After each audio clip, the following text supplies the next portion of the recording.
Yes, good people. Big up to all of you. I appreciate you all finding the time to join the show this particular morning. Another edition of the Blue Morning Show. And today we will preview Chelsea's away game against Crystal Palace at their home turf. And also we will address some news items first. Talk about Chelsea's injury update. Talk about other news out there. But more importantly, I hope you're all doing well. Once again, I say good morning, good afternoon, and good evening. I wholeheartedly offer whatever suits your time zone. I truly do hope you're all doing well. Without wasting much of your time, sit back and relax. Let's get into the show.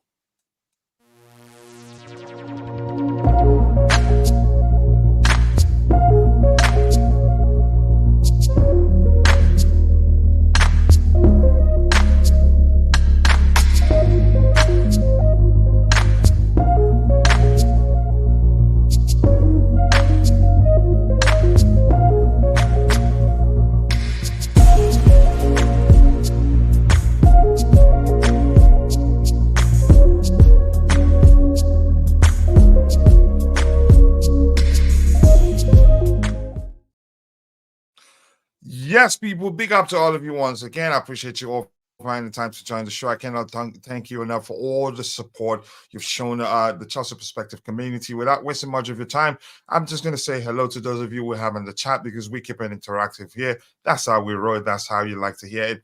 And then after that, we get to address on the items we have lined up. Chip Chilla says, my bro, Constantine Dundee. Nice to see you, brother. I hope you're doing well. And I want to ask you this, Constantine Dante. We haven't seen you, I think, for 2 days in a row. I hope things are okay on your end. Hopefully, truthfully, I do hope that the cases are keeping busy and that nothing has happened on your end. But nice to see you. Big up to you too, Rich Money Makers. Nice to see you. BRZ, my Swiss bro. Nice to see you, BRZ. I hope you're doing well. And Phil Sims, my bro. Big up, coach, and everyone else in the chat. Big up to you too. And quickly, congratulations to Ivory Coast for winning the 2023 edition of the AFCON competition. A deserved win for them. Had Nigeria won that game, in all honesty, would have been cruel. They are deserved winners. They deserve to win it. So congratulations to them once again. Big up to you, Phil Sips. Nice to see you. I appreciate you finding time to join the show. And big up, Weezy! Weez Paparazzi Bix. Nice to see you, brother. Thank you for finding the time to join the show this particular morning. And we have, who else do we have in the house? And Gavin is in the building. Nice to see you, brother. I hope you're doing well. Big up to you 100%. And I'm sorry, last time I just had to say hello and run. That's because it's been a crazy, crazy period for me. And I'm trying to fit everything together. But nice to see you, Gavin. Appreciate you finding time to join. And big up Dante to you, too. Let's see what else we have here. I had some events to attend, and of course, you were not on time. One night, he says, one night missed out. Okay, one night or 2 nights. Okay, but anyway, nice to see you. Glad to hear that the case is that you had to be at an event, and I'm happy for you, and I hope you enjoyed yourself. Keep dropping the likes on the stream, people. The likes do go a long way. We have 9 likes and we're just 6 minutes. How many minutes into the show? 8 minutes into the show. Before the likes counts, people. The like counts do go a long way. I appreciate you all finding the time to join the show. And Rich Moneymakers is saying, let's see what else he has to say here. Big up the Constantine Dante. One night to be nice. All right, keep dropping the likes on the stream, people. The likes to go a long way. And quickly, before we proceed, before we continue, I want to say thank you to those of you who are watching, but for one reason or the other, you're not able to participate in the chat. Just know that we appreciate you. You're very, very important to the community. You're equally important to the community as those who are able to participate in the chat. That's because you watching alone does provide great value to the community. And I want to say thank you to all of you. And please, but one more favor from you, which is to take a second and drop a like on the stream for us. And that's because the more likes we garner, the more the YouTube algorithm will be triggered and be forced to push the stream to more people who'll be interested in the topics we have lined up. And today, we will make use of our own custom developed lineup building application, web-based application. I'm going to make it public probably by second quarter of the year. But that time, more applications that will allow more features that will allow people to download it. And first, I'm just going to make it Chelsea for Chelsea community only. If you're a Chelsea, again, if you build a Chelsea lineup, you can download it and share it on and share it on social media. But that's, by the way, I want to say thank you to all of you, and thank you for Phil for finding the time to join me on the panel. Phil, this is how we're gonna operate today. And Phil, you actually, I remember you have a very good shop camera. I don't know why you don't like to stay on cam. But more importantly, I appreciate you always finding the time to support your bro. That means a lot to me. Big up, coach. Hope your channel grows a bigger and bigger. Funny viral nonsense. Thank you so much, brother. Much appreciated. That again, that means a lot to me. You saying that. I hope we grow bigger and bigger, because the truth is, I couldn't. There's no way I would have been able to do this alone. This your help and everyone else in the community. Keep dropping the likes on the stream, people. We're getting closer and closer to 1,000 subscribers on Soccer Perspective. I think it is 900 and is it 68 968 subscribers right now, which means it's just how many 22 off to 1,000 subscribers. Got a few from AFCON, even though we didn't do anything about AFCON consistently. And Constantine Dante is saying, I'm trying to do the Twitter X, but looks like my old email connected somehow. Not sure what's going on, but you can use it to reset it. Just tell them you want to reset your password, and they will send you. Or okay, if you don't have access to the old email, you have to create another one. We want you there, and we've connected our community to what is it called? To Discord. So I don't know how long it's taken. It has actually transferred. It has synced the memberships, but I'm not sure how long it will take it to sync the members itself. But we'll find out themselves. Keep dropping the likes on the stream, people. The likes will go a long way. So let's start addressing the items we have lined up before we get to the lineup of building exercise proper. This wasn't the first thing I wanted us to see, but yeah, we're going to use that today the first time, and I'll get some feedback from you guys and make some changes. It has to be better than what we've been using. Otherwise, why waste my time in developing a new one? So pardon me while I take a sip of my coffee before I lose my voice. All right, keep dropping the likes on the stream, people. The likes do go a long way. I make good coffee. So the first item we have lined up here says that's Mauricio Pochettino speaking about Enzo Fernandez. He says Enzo, after 1 year and a few months, has started to understand what it means to play for Chelsea, what it means to live in London and be in the Premier League. The quality is there. He's amazing. And yes, maybe he needs to play with this feeling, but that is how you find your balance as a player. When you are young, you need to improve, to try to do things, but it's not a magic touch. It's about talking, understanding, training, and repeating. I think he's improved. Again, he's always been good, but I think he's become even better. He's starting to come into his own. You could argue we're starting to see the Enzo Fernandez that we paid that much money for, around 100 million pounds plus. I can't. Correct me if I'm misquoting the number of how much we paid for him, but that's by the way. But my point is, yeah, truly, he's improved. He's coming to his own. We're starting to see the Enzo Fernandez we paid for. That's not me saying he's been poor. No, he's been good. He's been one of our best players since he joined us. But he's becoming or he's doing even more. But big up to you. Let's see what else we have here, JC. Big up to you. You can say, let me call you our financial advisor, and I think that'd be correct if I do that. Keep dropping the likes on the stream, people. The likes do go along with. Sincerely do appreciate you all finding the time to join the show.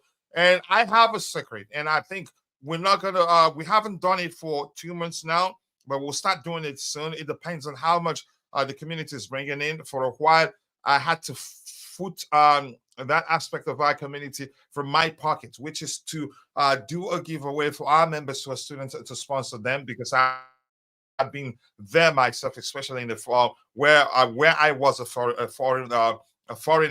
So if you're a student and you're following the show on Facebook or maybe Instagram or on X, formerly known as Twitter, you're better off joining us here on YouTube and subscribing to the channel. So that way you get a chance to win at least $50 every month if you're a student. But that's the rule. You can't win it this month and win it next one. If you win it this month, you take a break for 6 months. You're right, has not taken that long. Poch actually making him sound bad. his thing, yeah, he's sounding as if he's been poor. I don't think he's been poor. I think he's been one of our best players since he joined us. Even actually, at one point, we overplayed him. But he's become even better. Maybe he's adapted to the Premier League properly. That's another way to see it. Keep dropping the likes on the stream, people. The likes do go a long way. And please do try as much as you can to keep the topics aligned if you want me to get what you have there in the chat. Otherwise, I will assume that you're having a good conversation with a member of the community, and will not get your comment. You have every right to enjoy yourself, have a good conversation with a member of the house. But yeah, if you want me to get your contribution in the chat, let it be aligned. I am good. Let's win today. Yep, that's what I'm asking. Let's win. That will go a long way. I keep dropping the likes on the stream, people. The likes do go a long way. So let's move to the next item we have lined up, people. And I have my bro Vic is in the house. Nice to see you, Vic. I know he will talk about the Super Eagles first. Big up, coach. Sorry about the Super Eagles. Chelsea will deliver today. Yes, then. What I want to say, the competition produced a deserved winner. Had the Super Eagles won, it would have been cruel, in my opinion. They don't. They have. You can say on paper, you can argue Super Eagles have better players, quality everywhere. But we have a man who's modeled his coaching approach to that of Jose Mourinho, and they're best of friends actually. So whatever he did worked for him throughout the other stages of the competition before the final. But he didn't play again as if he wanted to win that competition. But I want to move on from that. It didn't pain me. That's because yeah, the deserved winners. I was pissed, but the truth is the deserved winners won. As a part saying, he just now after 1 year and a few months, he's only on he only understands what CFC is as if Poch knows. Maybe he knows. I don't know. I think he's sounding a bit more. Poch himself is sounding a bit more confident right now, and yeah, I want to see that. Even though I think he's not the man for the job, I want to see him to do well because I want my club to do well. And I'm just going to leave it at that. But that's by the way, Coach Poch just doesn't seem to stop Hollywood. He's visibly rattled by the pressure. You could argue that's the case. But he's starting to sound a bit more confident. You can say now that you can say he's complaining more about the fans not showing him much love, but he says he understands why that is the case. You have to, yeah. If you deliver, then the fans will respect you even more. I hope he does well. But you know my opinion. Every player needs time in a new league, especially a young player. I just want to see visible progress on the pitch. Yeah, yeah, and John is in the house. John, you already have your brother JC in the house. I hope you said hello to him. But nice to see you. And John, please do share the link on Facebook like you usually do to help us Ghana bring more people together here and have a good conversation. I keep dropping the likes on the stream, people. The likes to go along with Glass Super Eagles sold. Ghana have more Africans now. Yeah, it's Houston. Probably you're Ghanaian. Yes, the truth is, I know the banter between Ghanaians and Nigerians, it's all love. Beyond that surface of banter, how many AFCONs and them wanting us to lose, it's like the sort of, you could say, rivalry, or let me say competition you have between siblings. So much love between Ghanaians and Nigerians, and I know that, but it's only natural that they don't want us to win more. We're talking about football. They don't want us to win more to you can say to measure them or overtake them. Because after all, there are about 500,000 Ghanaians living in Nigeria, and there are a lot of Nigerians living in Ghana too. So the same culture, everything. If there's any difference, slight difference. So yeah, but some people, like for instance, you see, there's something I saw online that was concerning. Not from my bro Tobeho or Maya, but some South Africans. That's the banter for me got to a dangerous level.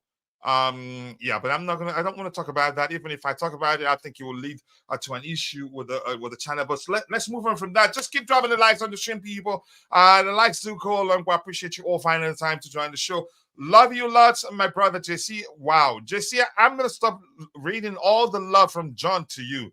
All good.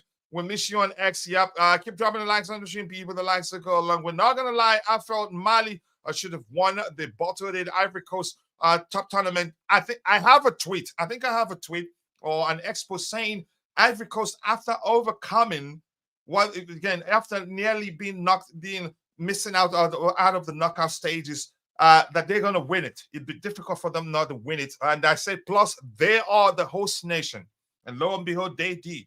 And I'm happy they won. I have to be honest. Had Nigeria won, it would have been cruel because they don't deserve to win it the way they played in that final. But let's move on from that. Keep dropping the likes on the stream. Keep the topics aligned. Otherwise, I will assume you're having a good conversation with a community member. Let's see what else we have here. Keep dropping the likes on the stream, people. Anything else to address? Nigeria lost yesterday. Pain me, yeah, but you have to move on. The competition produced a deserved winner, in my opinion. That's how I see it. Pochettino is flip-flopping in interviews. One day, he complains that fans expected Chelsea to perform like they did in the previously, and then makes it clear that they should let her be real with us. Yeah, he's flip-flopping, I have to say that's the case. Keep dropping the likes on the stream, people. The likes to go a long way. The vote. Nice to see you, brother. Did you cry yesterday? No. Heston, I was angered, and knowing that we could have played better. And under the current manager, I'm just going to answer that question. And under the current manager, Nigeria didn't play like Nigerians. You could say are known one of the most entertaining footballing nation in Africa, even globally, one of them. I've heard the saying before: a World Cup without Nigeria is not complete.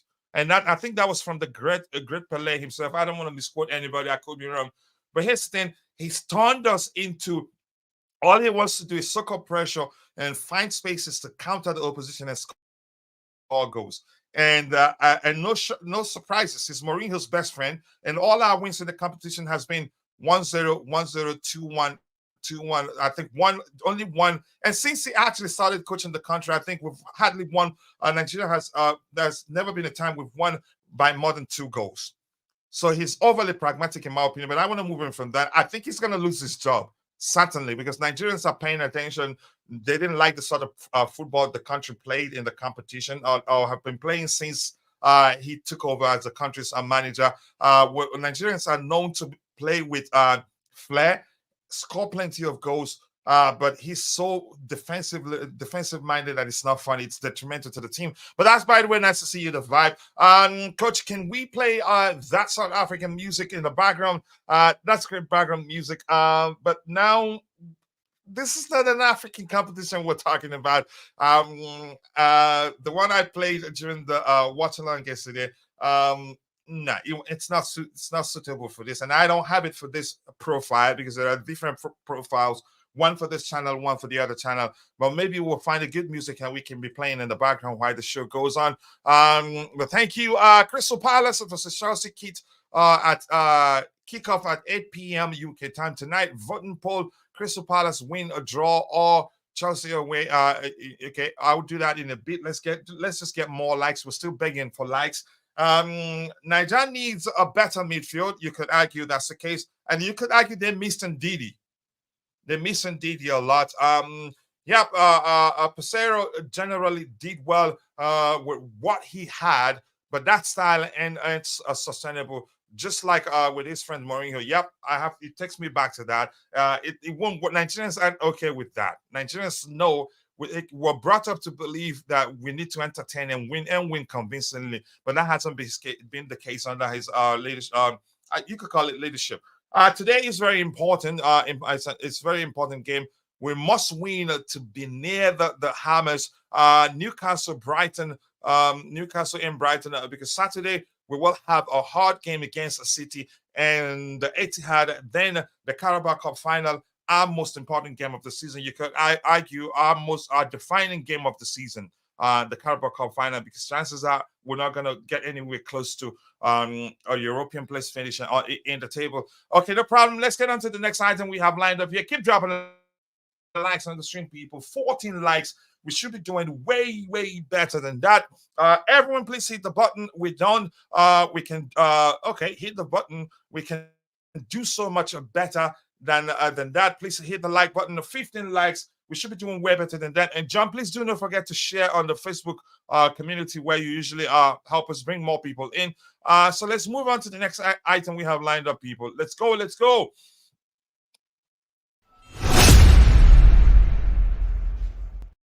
Let me know if you want to see this guy at Chelsea. I'd say no. I'm not into us signing any player that we wanted to sign, and they decided they're better off joining another club. For me, it's just listen. I feel if you're there, if I bring up any item you want to talk about, just go ahead. I just don't want to be asking you questions for each of the items we have lined up. I want us to breeze through the news items we'll have as soon as possible and get to the match of TV proper. So if you have any, if you hear me anything I talk about, you want to chip in, you go ahead. Feel free. Anything that you want to talk about, anything that we've discussed before we move on. Big up, coach. Big up, We got everyone in the appreciate comment you. section.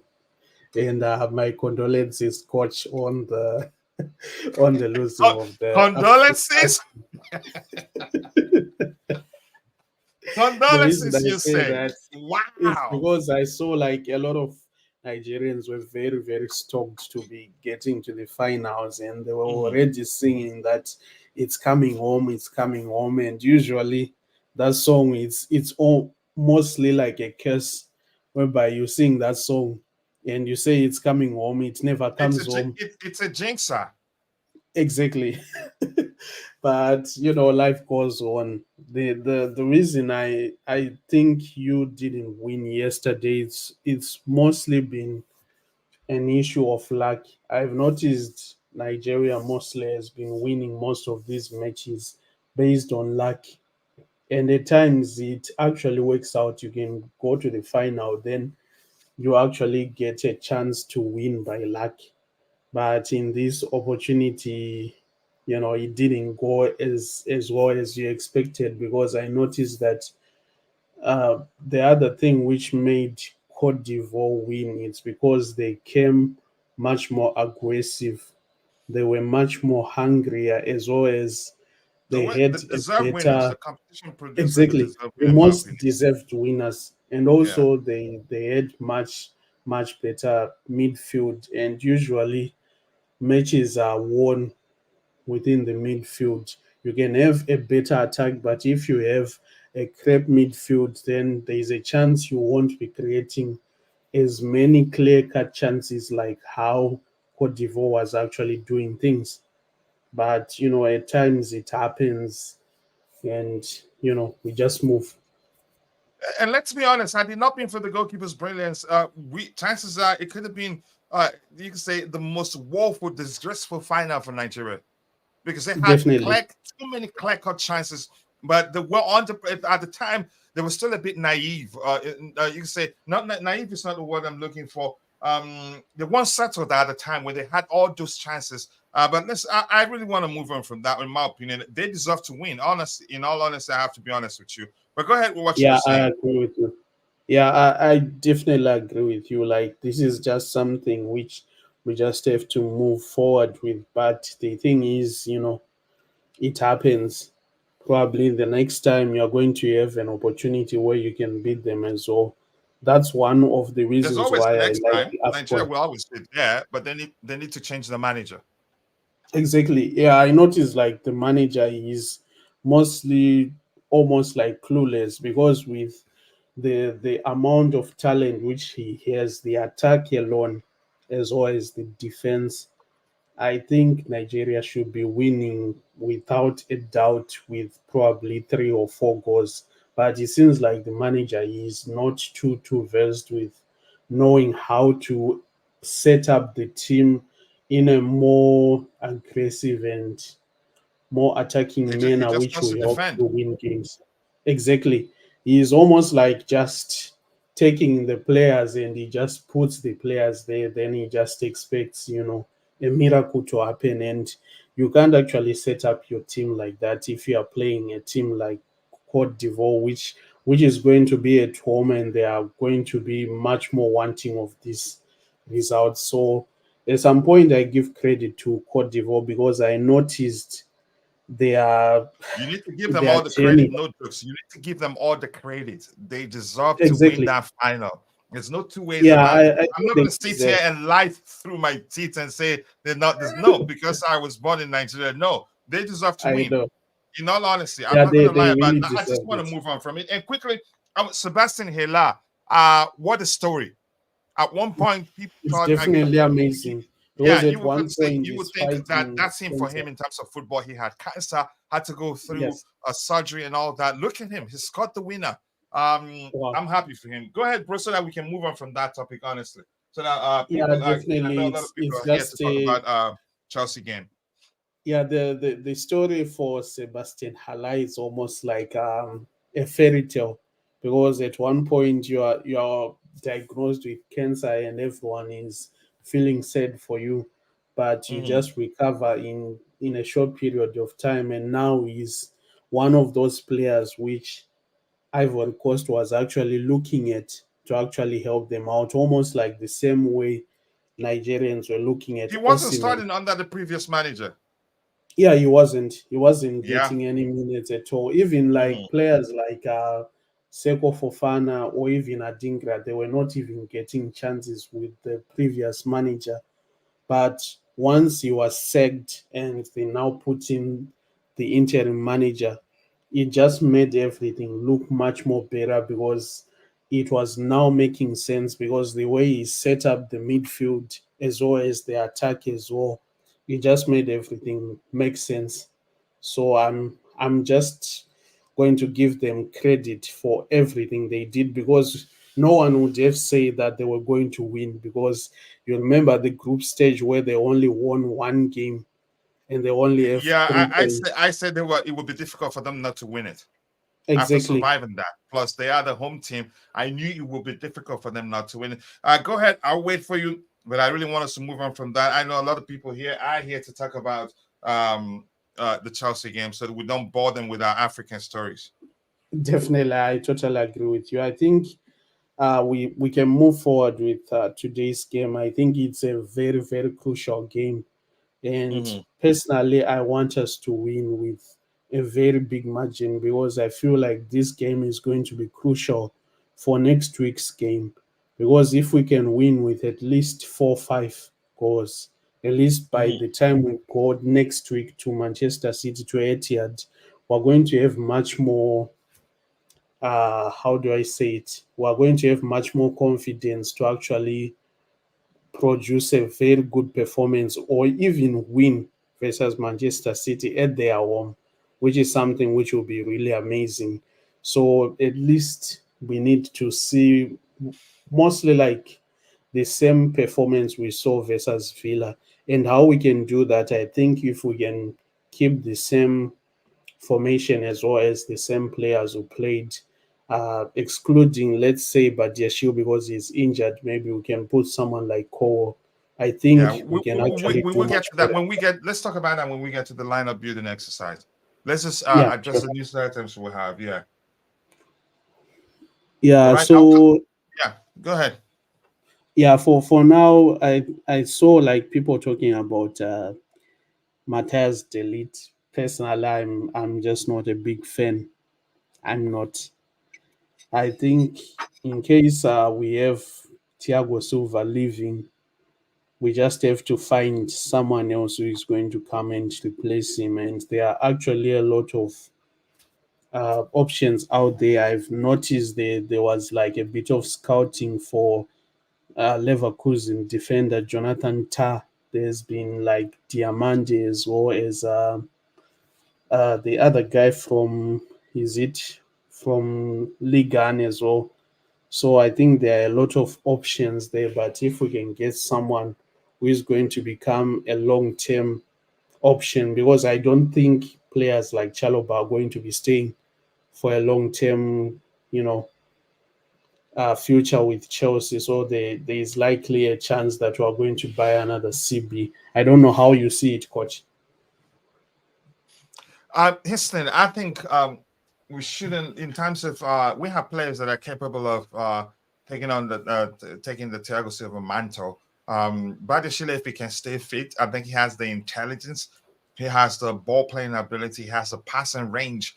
I think it really actually he's better than Thiago Silva, but that's just my Yeah, opinion. definitely, I agree with you. Yeah. So I think we shouldn't be looking to replace him. We should be looking, if anything, just to add to the numbers. And if we're lucky to get somebody of his ilk, a player of his ilk or his profile, fine.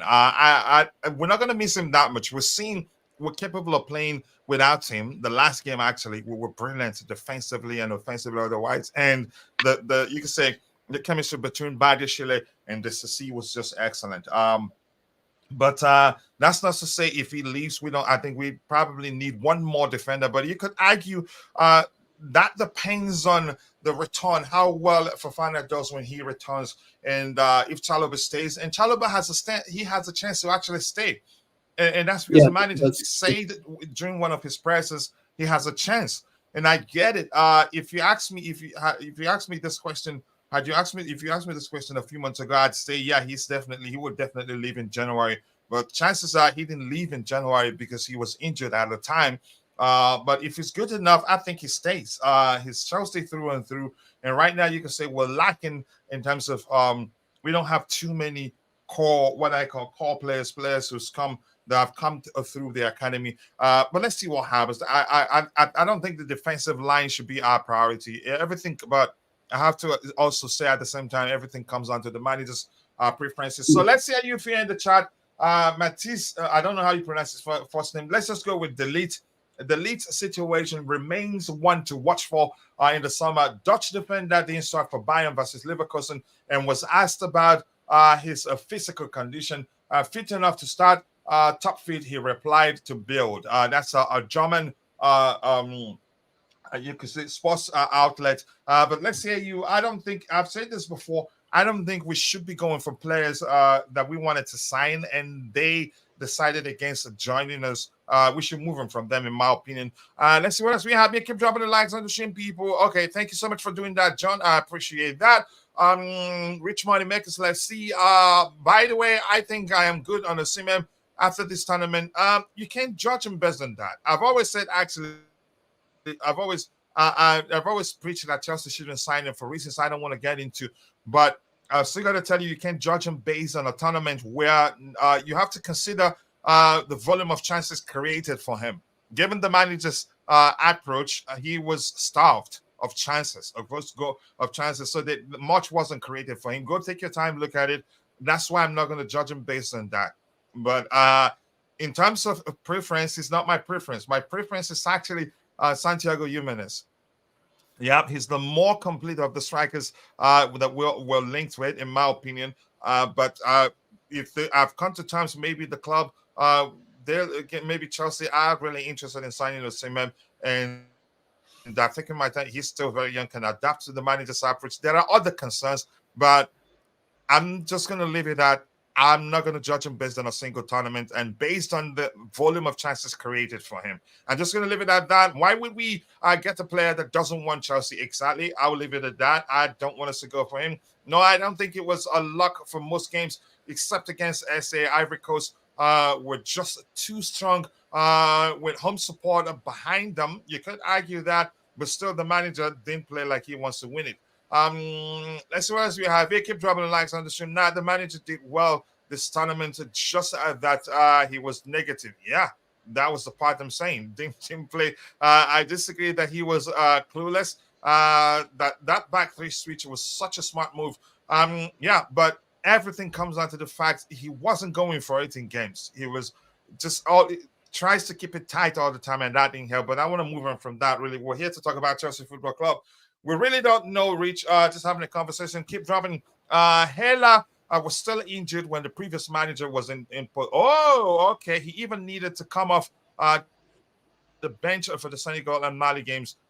Boy, he turned out to be their savior. I didn't know he was injured at the time. I just thought maybe the manager didn't fancy him.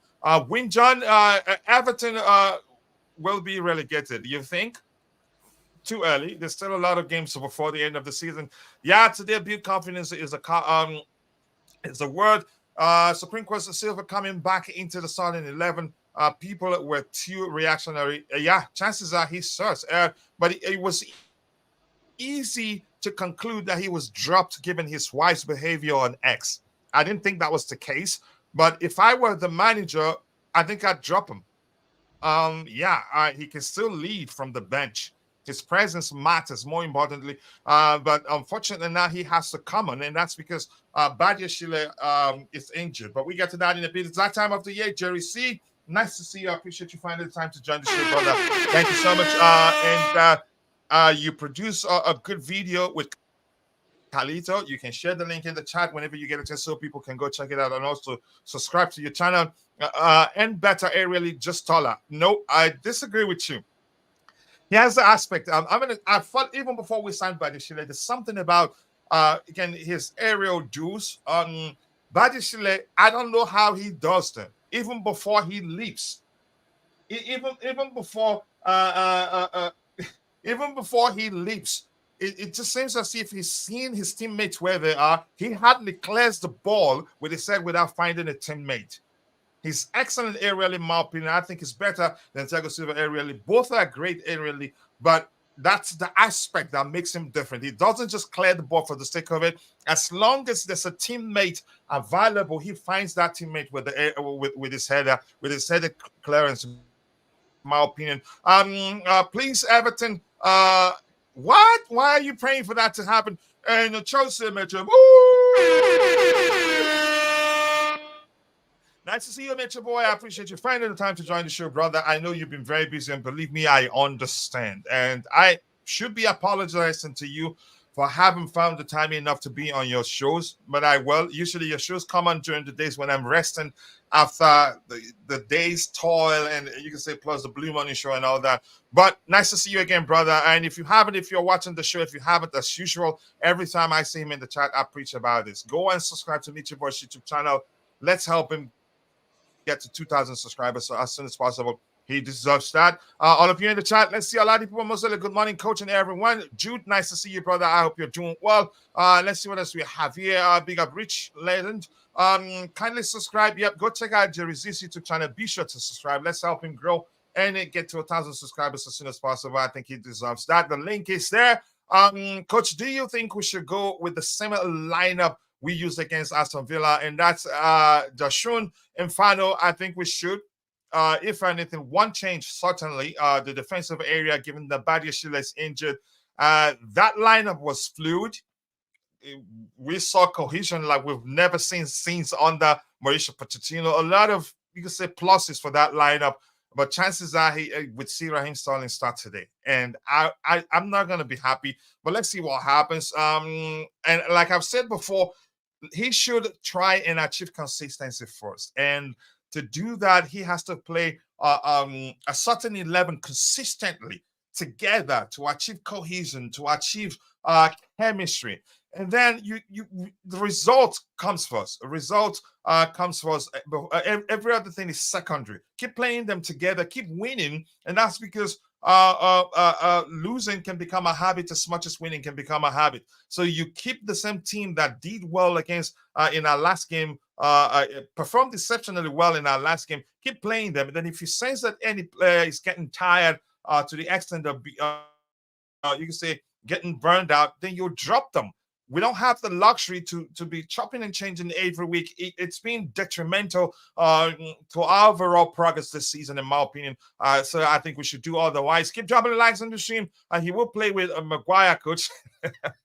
Let's see what happens. Jimenez is a shout, or Gyökeres. Gyökeres not bad, but for the price, I wouldn't go for him. Thought the striker market is bad. Yeah, you could argue that's the case. The GFC high power. Did I miss GFC's comment?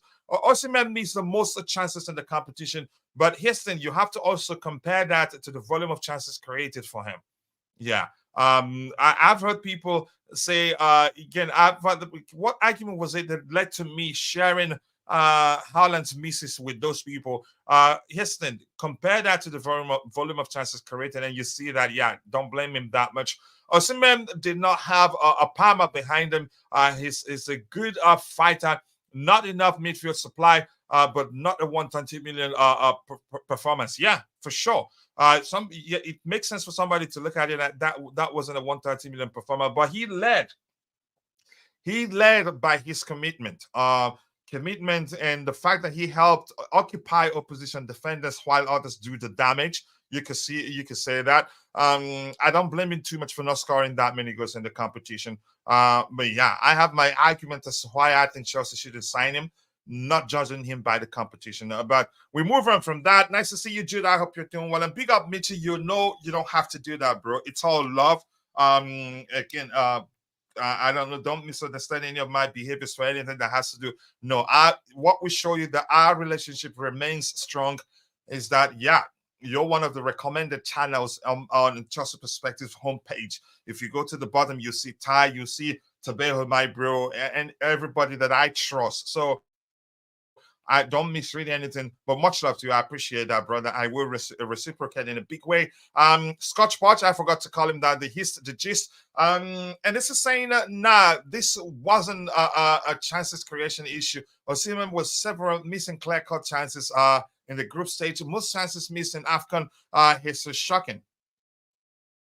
Then if that's how you want to see it, that's fine. For me, I have reasons why I think I've had that debate with Jude here as to why I think the club shouldn't sign him. But that's an argument for another day.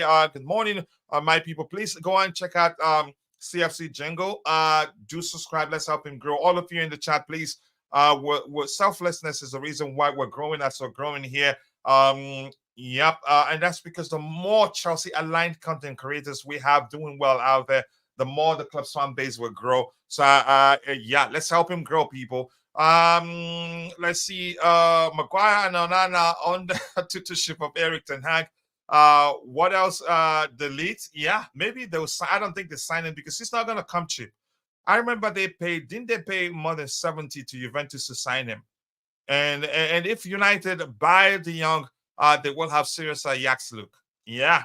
But they've let one of them go. The central midfielder, should I call him central midfielder? Maybe. What's his name again?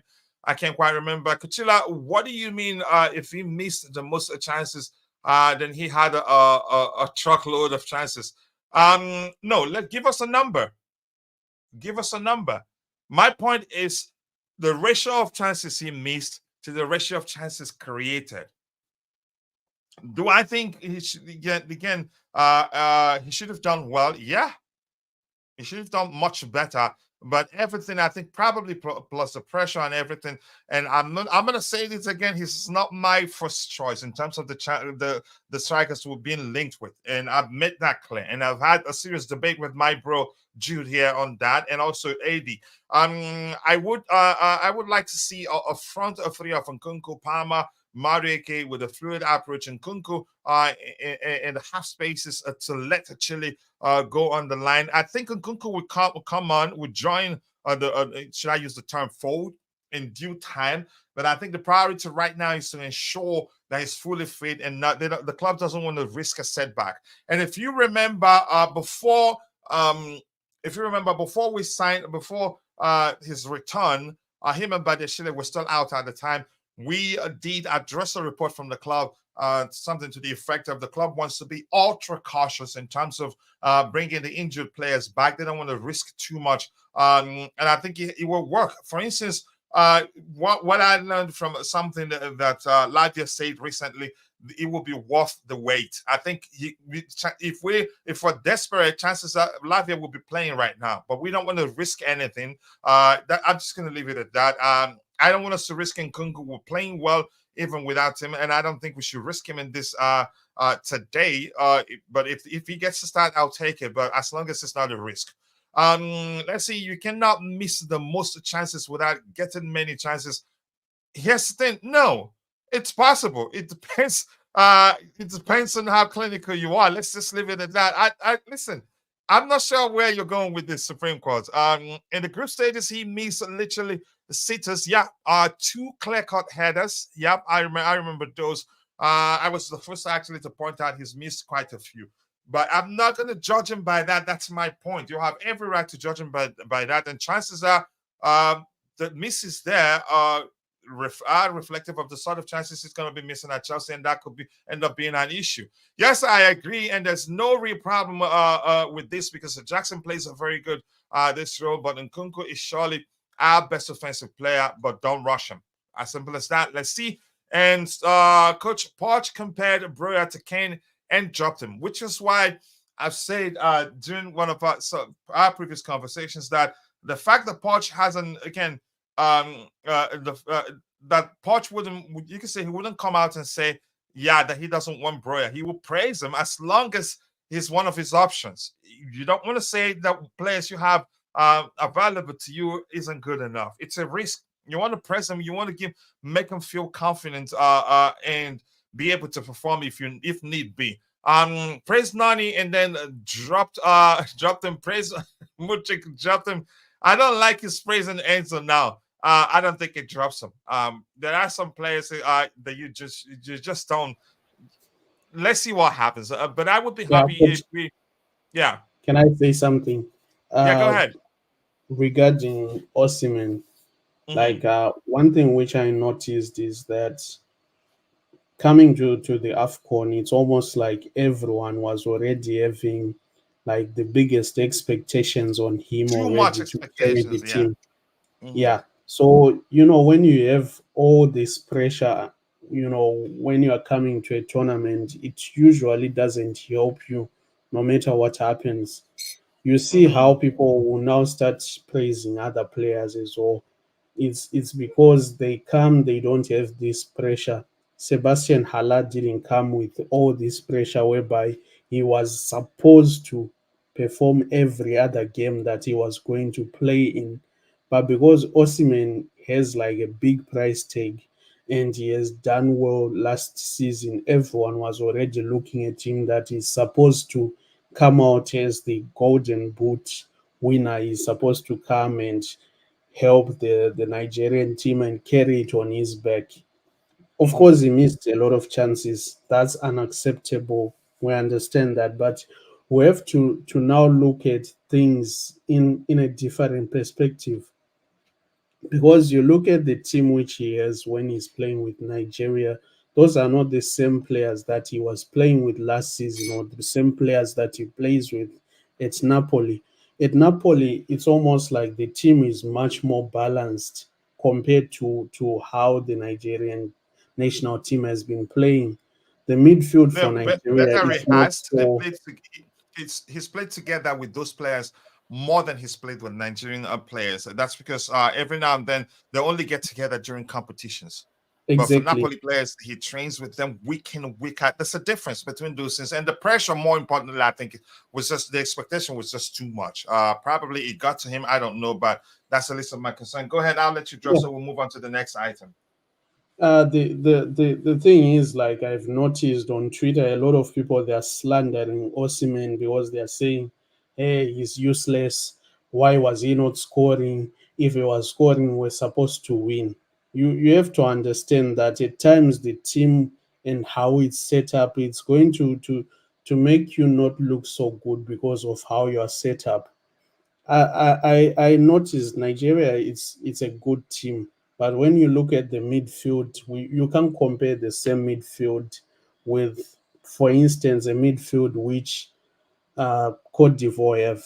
Cote d'Ivoire has a much better and a much more balanced midfield, even on the bench compared to Nigeria.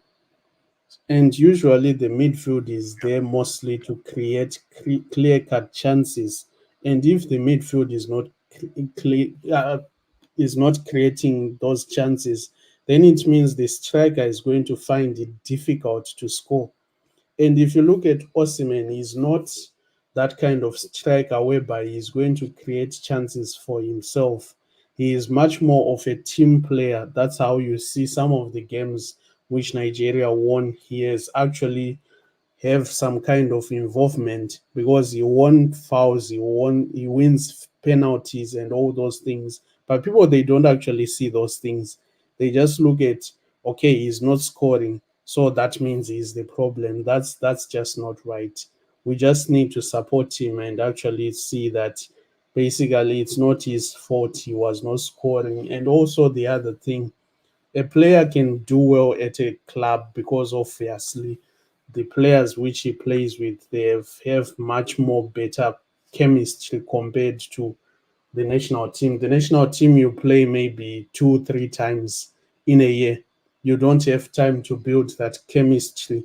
And almost all the time, there is always shuffling of the squad, which means the same players you play with right now at the AFCON, they're not going to be the same players you play with maybe when we get to March, April, or even sometime in June. Those are not going to be the same players. So I think people need to cut in some slack. I'm not gonna listen. I'm not gonna beg anybody to cut him some slack. If the club wants him, they're gonna get him. Let's. I'm nearly done with the Twitter, trying to figure out a name as taken so far. Dante should be there. Yeah, Dante. Figure out. Choose one of the names that will call you here. We'll like that. Yes, I was also thinking. So otherwise, how can he accommodate Nkunku without dropping Gallagher for him to play both? Won't be. I think Gallagher will always be a starter for him for a reason we've talked about here 1,000 times. So I thought my name was very rare, unique. Yeah, there you go. Are you crying now? Hela had a lot of pressure. I didn't think so, and that's because people probably didn't expect him to play that much. He even talked about it in a match-winning interview. Because fans had been demanding of him for years. Yeah. Again, what a player he is. I've always known. You can say, let me just go with what a story. And I appreciate what he did in that competition. It was overall, it was an excellent competition overall. Dante, I told you there's a Twitter handle. Oh, yep, you did say that. Maybe it was his old handle. Let's see. Osimhen had many clear-cut chances, so many excuses. Let's see. If you have seen the Kenny Reeves movies, Constantine, you know that Constantine sent a lot to H place. I think I remember that. Supreme was okay. I agree with you. You win. I'm not saying you're speaking the truth, but I want to know the number of chances. Let's compare that to the volume of chances created for him, in my opinion. And he's not even my favorite in terms of the strikers I want Justice to sign. For reasons I've explained here. Yes, that's Constantine. I remember that movie. Yep. Let's move on to the next item. I want us to get the items that dress and then get to the match preview exercise and lineup prediction exercise and get it done as soon as possible. I'm at home today, so we need to get at home today. So a lot of in terms of getting the boys ready for school, and both two of them go to school right now. So it's not like when it was just one. Yes, that's I read that. This is saying if Chelsea beat Crystal Palace tonight, they could win 13 league matches in a row against the same opponent for the first time in their history. That's when I don't like to see this. That's when I get concerned. And look at this user here. He's saying, I hate this. And this guy saying, Michael, I don't like it. I don't like it if we will win them. Yeah, exactly. We are definitely setting the record. We hope so. So when you see such, that's when I see such, that's when I get concerned. Usually I don't like people mentioning such. It just looks like as if once that happens, they've jinxed it. And the next thing we end up losing to them. But we get to the match proper. Let's move on to the next item. Keep dropping likes on the stream, people. 22 likes. We should be doing way better than that. Please bump up the likes count. Let's try and see if we can get it to 100 by the time the show ends. Let's move on to the next item we have lined up, people. Let's go. Hey, Mauricio Pochettino, it's important how you approach a group and players. It's quite a unique project. Yeah, when you change the project and try and create something, you always try and find a way to tackle problems. I think young players need to adapt and deal with the pressure and perception that the fans have when you pay that much money and amount you earn. Sometimes you need a few months. Sometimes you need a year. There are a lot of situations here like that. It's a massive job. You cannot put them all in the dressing room and the magic just happens.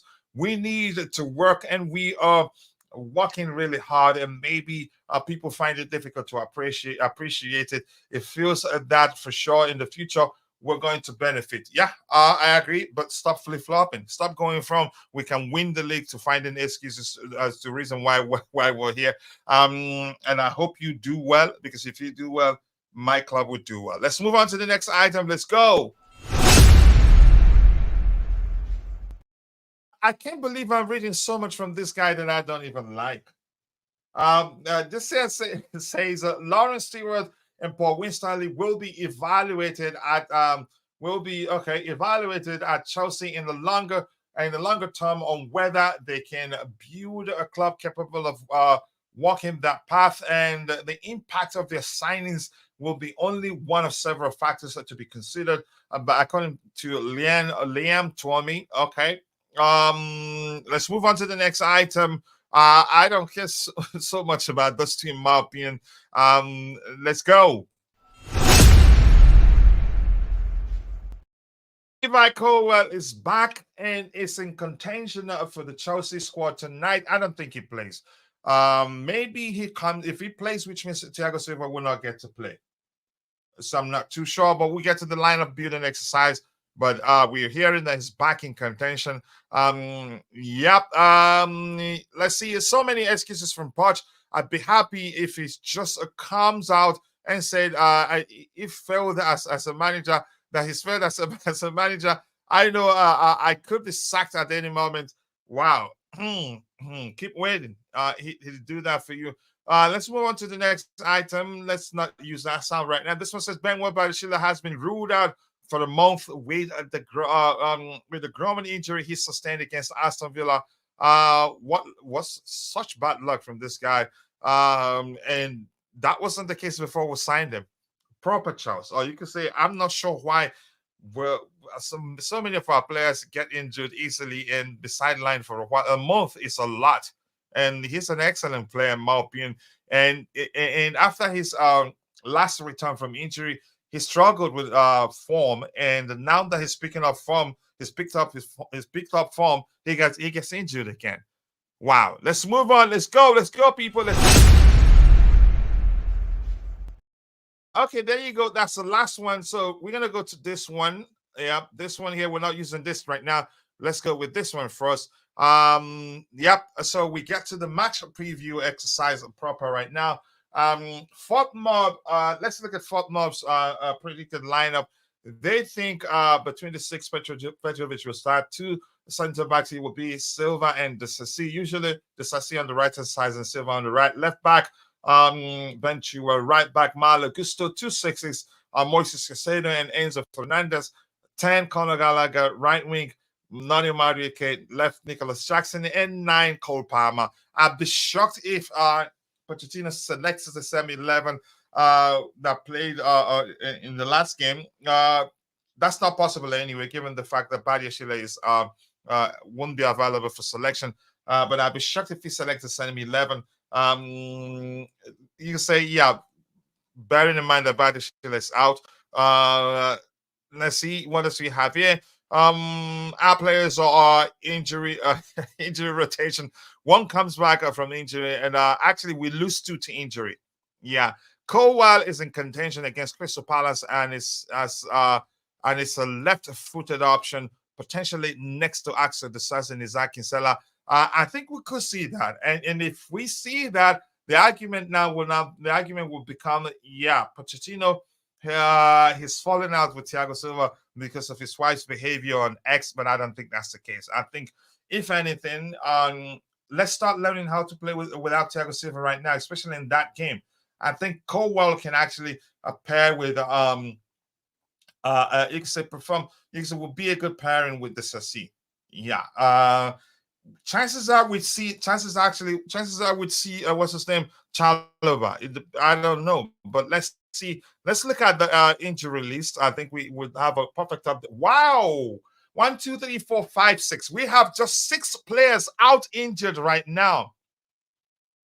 But that's without Benoit Badiashile, so it should be 7. That's close to the average. The number we've averaged, I think, 8 in total per game since the start of the season. But right now we have 6. If you add Benoit Badiashile there, it'd be 7. That's some improvement. And Marco Correa's start to say it's a few days. That's huge, in all honesty. So maybe we've been able to, you could say, bring the number down by not rushing players back. Yeah, and Ben Chilwell is looking like he's back to stay. He's played a few games and still not injured, so I'm shocked at that on its own. So we have Wesley Fofana out, Romeo Lavia, Wesley Fofana late March, Romeo Lavia mid-March. I think that's that for him not being available for selection, you could say a precautionary decision because they don't want to risk a setback. Robert Sanchez, how? Yeah, I thought he was back in training already. Reece James early April. Marco Correa a few days. That's the one I want to see. I want to see somebody push Benchua or somebody rotate with Benchua so he doesn't get injured. And then we have Leslie Gachukwu doubtful. So Leslie Gachukwu, since he said doubtful, he's nearing a return. So let's see. It's some good news there. Let's see. Osimhen missed five big chances, most in the tournament. The 24 shots, most in the tournament. 4.17 conversion rate satisfied. Yeah, it's a good numbers there. That's why I want to know. I wasn't saying his thing. I wasn't saying that I'm correct. That's why I'm saying provide this. That's why quads. You know how we operate here. Yeah, nobody's perfect here. We all agree to that. We're here to learn from each other. So if that's the case, then that's an issue. Yeah, and I've always told you he's not my first choice, really. So thank you for providing those. That's concerning starts, really. Don't be fooled by bench. Well, he probably has one or two games left before injury. Let's hear you before we continue there. Let's hear you, Phil. Anything you want to say with the number of players we have out injured, and two of them, actually, three players here will be available. Again, doubtful for Leslie Ugochukwu, a few days for Marco Correa, and doubtful for Robert Sanchez. So -3 actually. But we have to add one. That's because Benwell Badashila has not been added here. The signs are good, but let's hear you. I think coach like 7 players. It's still a lot of players to have injured, and at some point I can't blame our medical staff as well as our whole team because it seems like we have had this problem of injuries since the beginning of like the 2020s, whereby whenever other players come back from injury, other ones go on injury as well. So we don't have like a proper squad which is usually injury free. But it's understandable and it's actually good but that we have players like Cucurella who are going to be coming back very, very soon, which means at least having those players around, we won't have to keep playing Chilwell every game because we keep on Mhm. playing the game. There is a chance he's going to get injured again. So at least we have players like this coming back. There is a bit of competition as well as rotation, which means we won't have to keep playing Chilwell every game for the whole 90 minutes. So that's something which I've noticed. Yeah, and by the way, Kukurea, what a story. A lot of people wanted him out, but I am who again? I think Chelsea all the way were the ones were patient with him because I before he joined us, I knew the sort of player he was. And he started well actually until what's his name? Thomas Tuchel left and all that. Had issues, and we heard that he had off the field issues and all that. But that's by the way, I'm glad he stayed because he's different in terms of defensively, I think he'd do better than Chile. Offensively, Chile would do better than him, and he can actually improve offensively. I'm glad we have them both. In my opinion, 24 likes to come up on every. Please hit the like button. We should be at millions of likes by now. Listen to John, people. Keep dropping the likes on the stream. We just add how many likes? 24 likes. You should be doing way better than that. The likes do go along. We appreciate you all finding the time to join the show. Yeah, I don't trust Chilwell anymore. Also, I saw Matson across to Fulkrog on Friday. That cross one time from actually a deeper position. What a player he is. But I respect the manager's decision. But if we struggle in the left back position, I will be asking a lot of questions. That man Pochettino should have started him left back once at least, but probably the contract tax has screwed this. You could argue, here's how I see it. Poch probably prefer what we call Eiffel Towers here. He wanted bigger players, and Matson is challenged vertically. But I'd rather actually I would take Matson over Chilwell anytime, any day. In my opinion, Chilwell is just more experienced. But the manager has made his decision. It's not up to me to decide for him or with regards to what players to keep and what players to let go. But he's done well. I wish him well. But I think Dortmund will look at how well, look at his start to life as a Dortmund player on loan at this point and go, what a bargain it will be to pay just £35 million for him, in my opinion. But we have to respect the manager's preference for left in the left back position. Let's see. Seven isn't a lot. Okay, how many? Go straight into our starting 11. No excuses. Yeah. For me, a seven is good. Seven and the seven in question, just like you mentioned, there are funny viral videos and mainly starters. And two, yeah, and three of them will be available in a few days. Doubtful here for Leslie Gachiku, a few days for Marco Correa, doubtful for Robert Sanchez. That's -3. So we'd have just five because we have to add Benoit Badiashile to that number there. Keep dropping the likes on the stream, people. The likes to go a long way. And Chelsea Major Board is in the back in the house. This is why are a lot of people wanting Cowell back back in off injury. Just saw body injured as wasn't ready for miss. He got okay. If Poch drops Silva, then Cowell gets injured. He has lost Silva's mentality wise. That's deep. That's deep, and you're saying this based on you believing that Silva was dropped in in our last game because of his wife's behavior. Is that's what I'm getting. That's what I'm reading into your comment right there. And chances are that's the case. But I think we did well in his absence, and we should learn how to play without him. That's because probably, most likely, definitely, this will be his last season with us. And yeah, it's that's really deep, I have to say. Keep dropping the likes on the stream, people. The likes do go a long way. Phase out Silva, build for the future without, yeah, risk it. This is the season to risk it, in my opinion. So I hope we don't have issues here. This has been a problem for a few days now. The insight on the right hand side usually disappears. I'm not sure why that is the case. So of course I'm going to vote now, and the vote says who will win. I think we'll win, even without looking at the numbers. Chelsea should win. And 67% of people of the participants thinks it will be a Chelsea win today. 21% thinks Crystal Palace will beat Chelsea, and only 12% thinks it will end in a draw. That's without looking at the numbers. So we have a lot of stuff to look at here before going into lineup building exercise. We haven't looked at Crystal Palace. Let's see what players they have back and what players that will be out.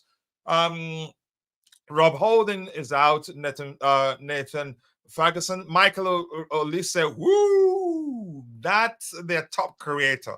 Michael Olise will be out, but when you have when our opponents have their best players out, that's when I get concerned. Mark Guehi, late April, they're depleted, and that's when I get concerned. I have to be honest. Mark Guehi, Michael Olise, the two of them, Joe Ward, wow, Saki, Eberechi Eze is also out. So you can say they don't have a team actually. They have to play us with their you can say second 11, but that's when I usually get concerned. Let's look at their top scorers. Olise has 6 goals and 3 assists. Is he? I think he's the top creator, really. I think so. Or maybe a Berichez, I'm not too sure. But 6 goals and 3 assists. We have Cole Palmer, who has 10 goals and 4 assists in total. Matches played, Cole Palmer has played more, Olise has played less. That's because he's mostly out injured. We'll start looking at the insights in a bit. But let's hear you, Phil. They have their top, you can say, 3 best players out injured in Mark Guehi, the former Chelsea man, the Chelsea Academy graduate. Berechi Eze is out injured, and Michael Olise is out injured. For you, do you see it as an opportunity for us to beat them and beat them convincingly, or do you think the Charity FC will come into play? I'm concerned that the latter will be the case, but let's hear what you have to say about that. For me, coach, personally, I think with them having a depleted squad, there is no excuse we win convincingly. because, like you said, they have Olise out, and Olise, he has been a dangerous player for most teams, not just Chelsea alone, but even City as well. They can't contain him Mhm, because he's much more of a better player than any of those players. And his combination with Eze as well just makes them much more dangerous. If you remember the game we played, the reverse fixture of this game at Stamford Bridge, we almost lost that game.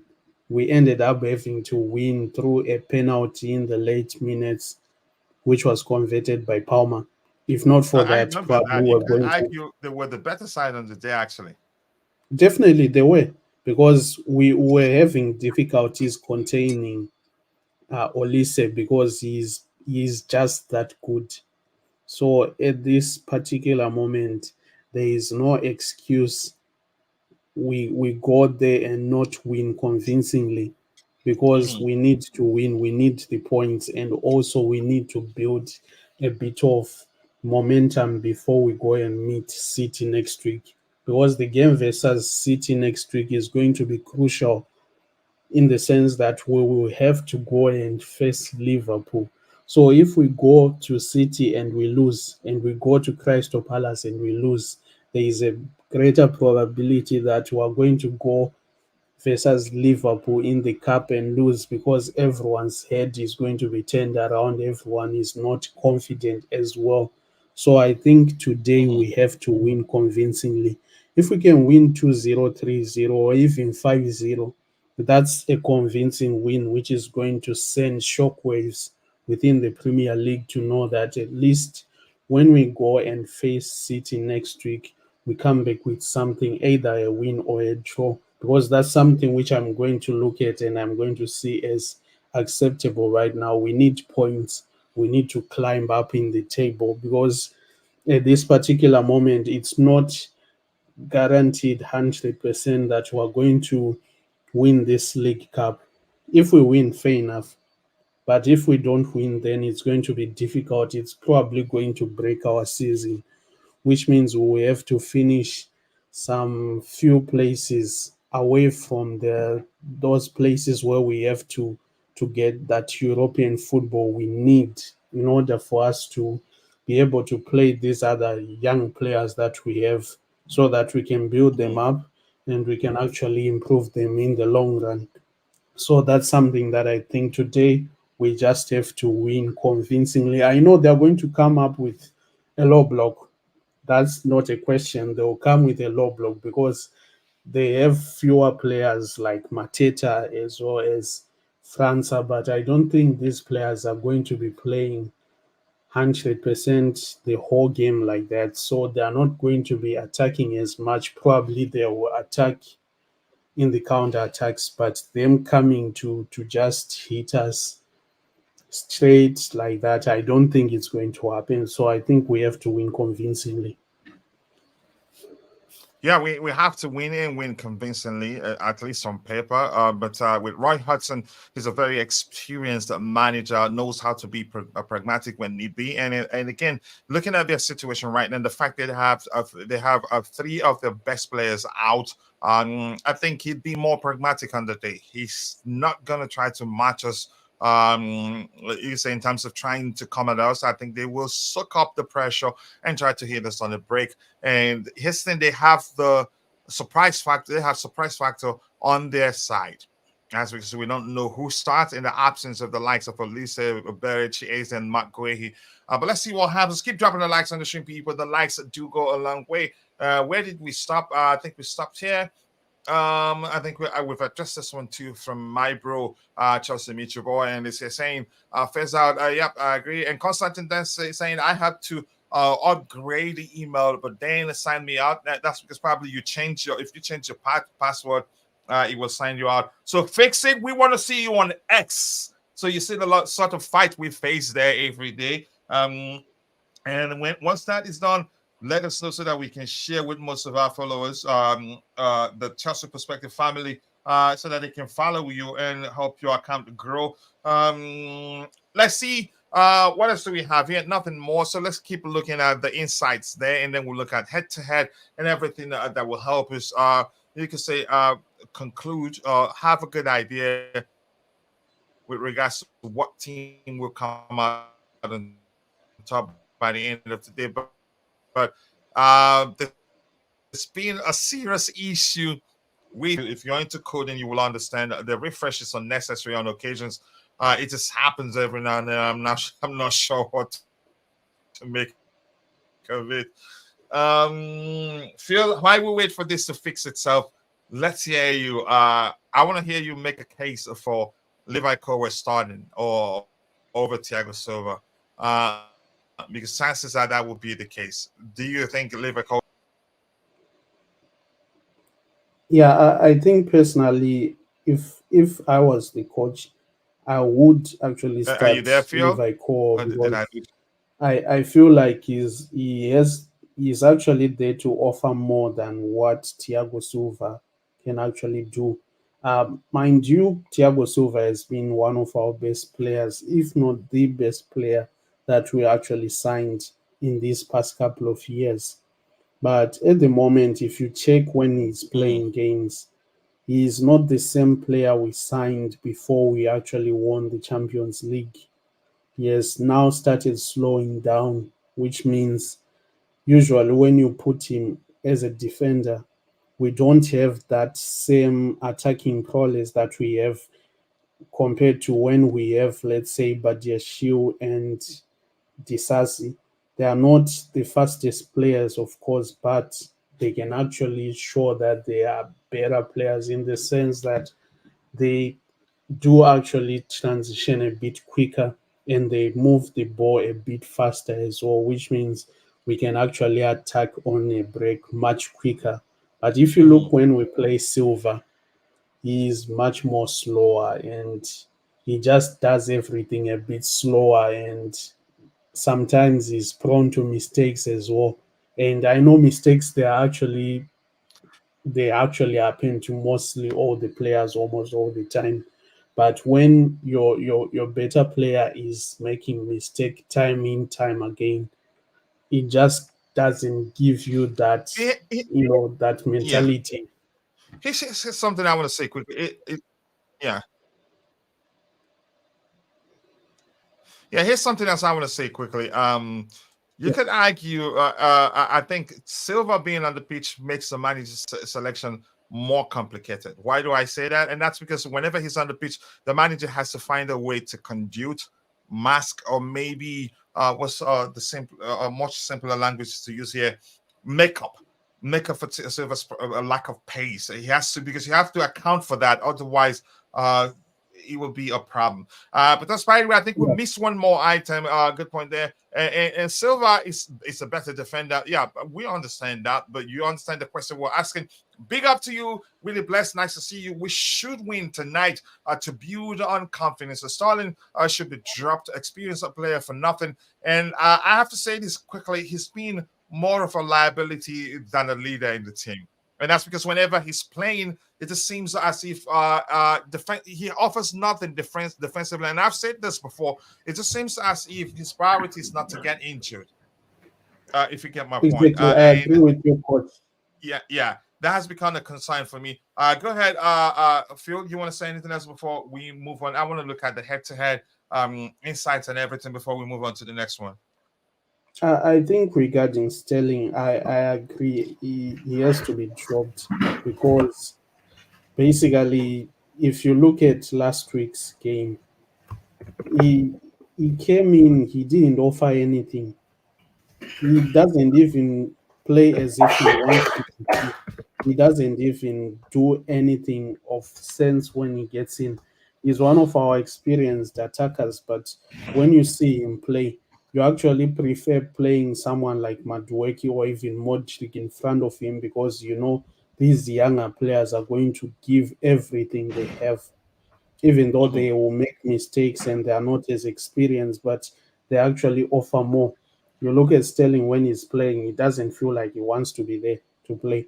He doesn't even put any effort, and he doesn't also track back to cover and help with defending with Chilwell. That's why you see whenever Jackson is playing, let's say on the left wing, he actually seems much better because he tracks back and he moves up and down. But with Sterling, you don't get that. He's mostly just walking around as if he owns the club himself. So I think he just has to be benched in case he has to come maybe for the last, let's say, 10, 15 minutes when we're already winning the game, then fine. But for me, I don't have any kind of confidence we should keep him in the team, especially with his performance these past couple of months. He has to actually stay on the bench. All right, let's see just quickly here. Silver start. Mitchell thinks that will be the case. Badi wasn't. Yeah, we knew he lost form before, but he did well in the last game. But he still was a bit shaky in the last game. Wasn't in good form before the last game. It's a story you built it on the panel. Silva is our best defender. I didn't argue.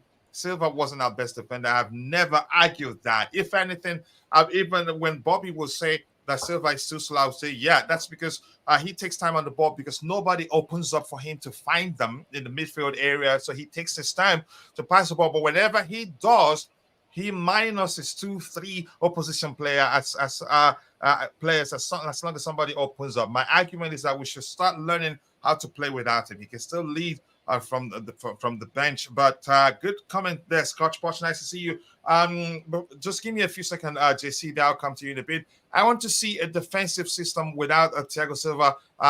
It's a reality we should face. It's a reality we should learn how to deal with. For once, I am thinking what I would say on panel. I would think. Same court as Michi. Let's see what is going on. Nobody here argued that Thiago Silva isn't our best defender or isn't good enough. If you heard anybody say that, go ahead. Let's see how you just you. Let's hear what you have to say. No, hi, coach. Hello, everybody. Hi to you too. I appreciate you finding time to join. See, I'm not here to judge Silva individually is it good or is it bad. I mean, that is beyond doubt. He's on his last legs, and he's still this And season I'm he has quite sure been nobody on the panel said that. yeah, yeah, and this season still he has been the best defender. Okay, Mhm. now Disasi is really pushing him to become like Disasi over the period of the season has become better and better and better with each game. But let's start with the first thing. Badiashile has been making errors, so and he is injured. And Levi Colwell is a left back. He's not a centre back. Even for England, he plays as a left back. But if you would argue that we have suddenly Mhm. Poch has But turned in the around, last game, he was good, wasn't he? sorry, pardon, last game, what did you say, coach?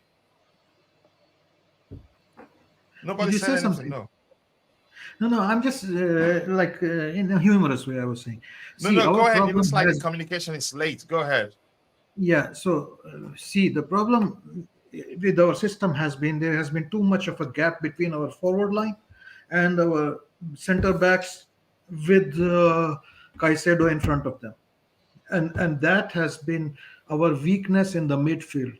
Last game, that issue was addressed, and before that this issue was also addressed, but maybe I do not know. I mean, there have been a lot of times we have seen discussions going on between Silva and Poch all the time on the sidelines and all.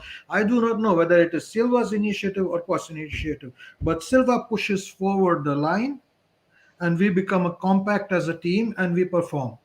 So is it bad that Silva cannot run fast enough back? He anticipates a lot.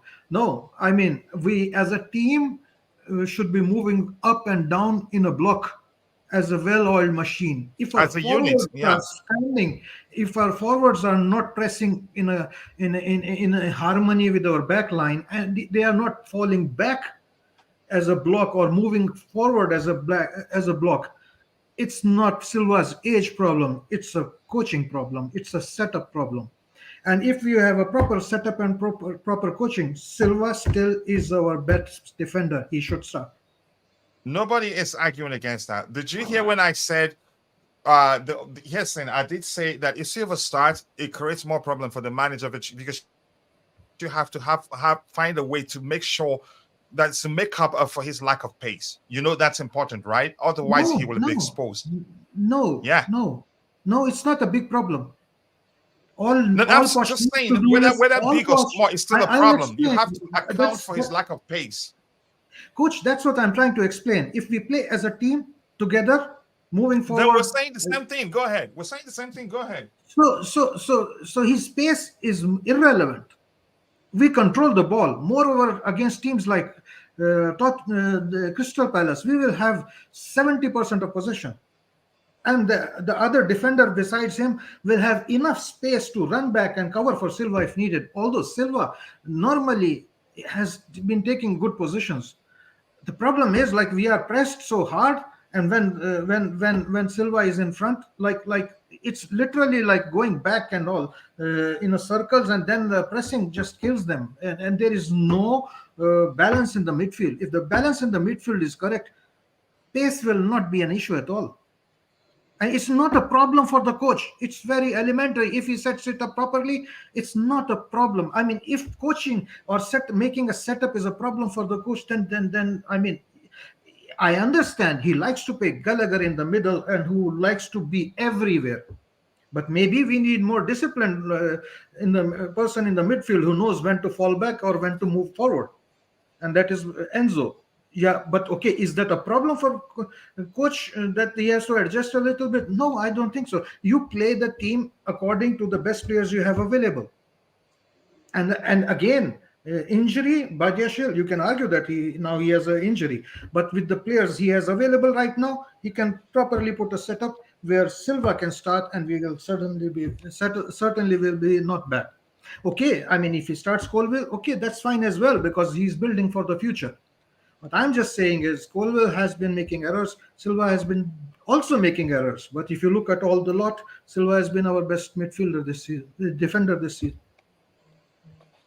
I think you've heard me say the same thing before. Even when others argue we should drop him, my only argument is that we should learn to play without him. Because if his departure, if we follow it up again, you can say if we leave his departure to be abrupt in the sense that we're not prepared for his departure, then we'll have an issue. Coach, And I mean, every time we'll be, yeah. Go ahead with what you were but saying. coach, this argument could have been said when he was like 34, again when he was 35, again when he was 36, again when he was 37, again when he was 13. He's 39 and he's still our best defender. Unfortunately. Yes, and probably we should have been planning 5 years ago. But funny thing is, like, okay, I mean, he still is our best. So I mean, and having him on the field will probably help the other defenders to learn from him. So maybe that is also a planning, having him on the pitch, especially in games like Crystal Palace, where we will be with most of the possession. I mean, if you play him against a team like Liverpool, okay, I mean, they will Mhm. really be fast and pushing and pressing, and there Silva might be exposed if our midfield is not properly set up. If our forwards are not pressing in the correct manner, then backline will be exposed easy. Here's the thing. I think we're saying the same thing. Are we Yeah, but saying? Are you saying something different, and I'm saying something different right now? yeah, but I'm just giving the same thing and saying Silva should start. Did I say Silva shouldn't start? I didn't say that. No, Yeah, no, that's no. the I'm thing. not arguing. I'm just having a That's conversation no.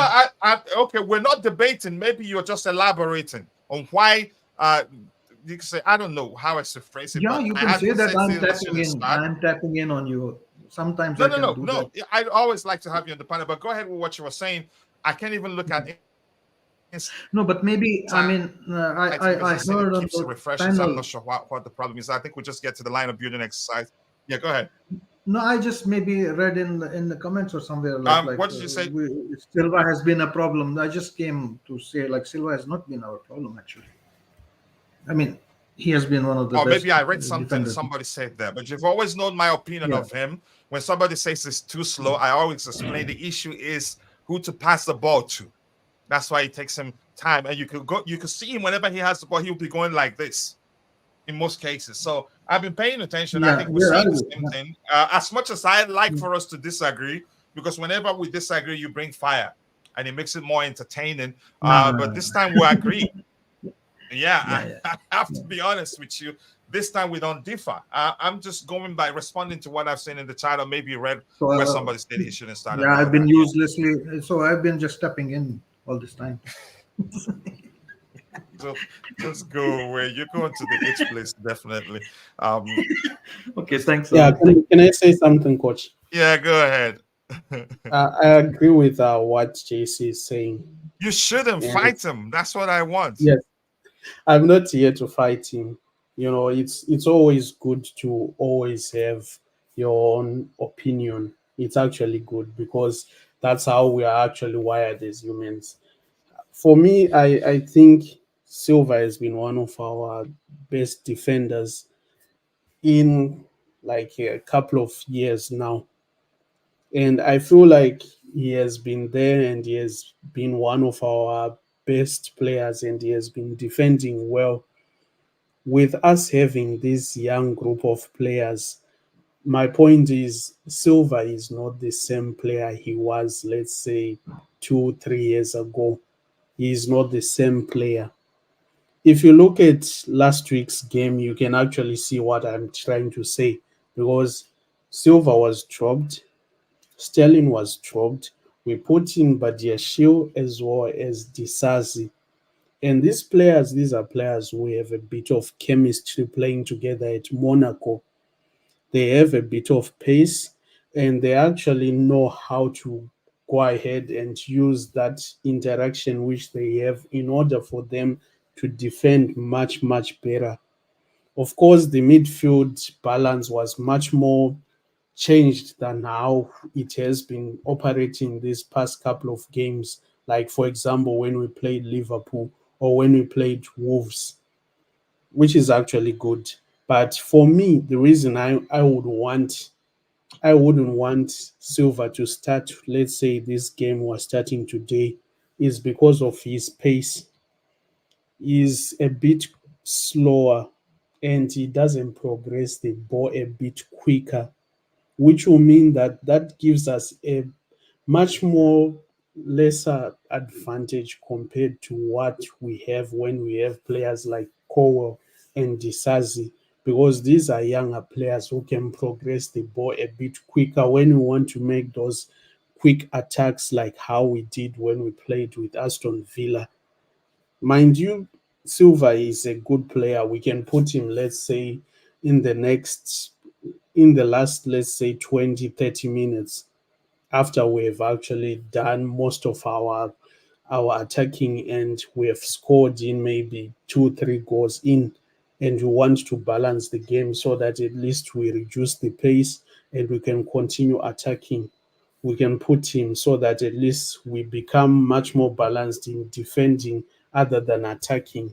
So that's my point. I feel like we have to put someone like Oh, Levi so you Colwell did say in something midfield. that JC heard and wanted to respond to.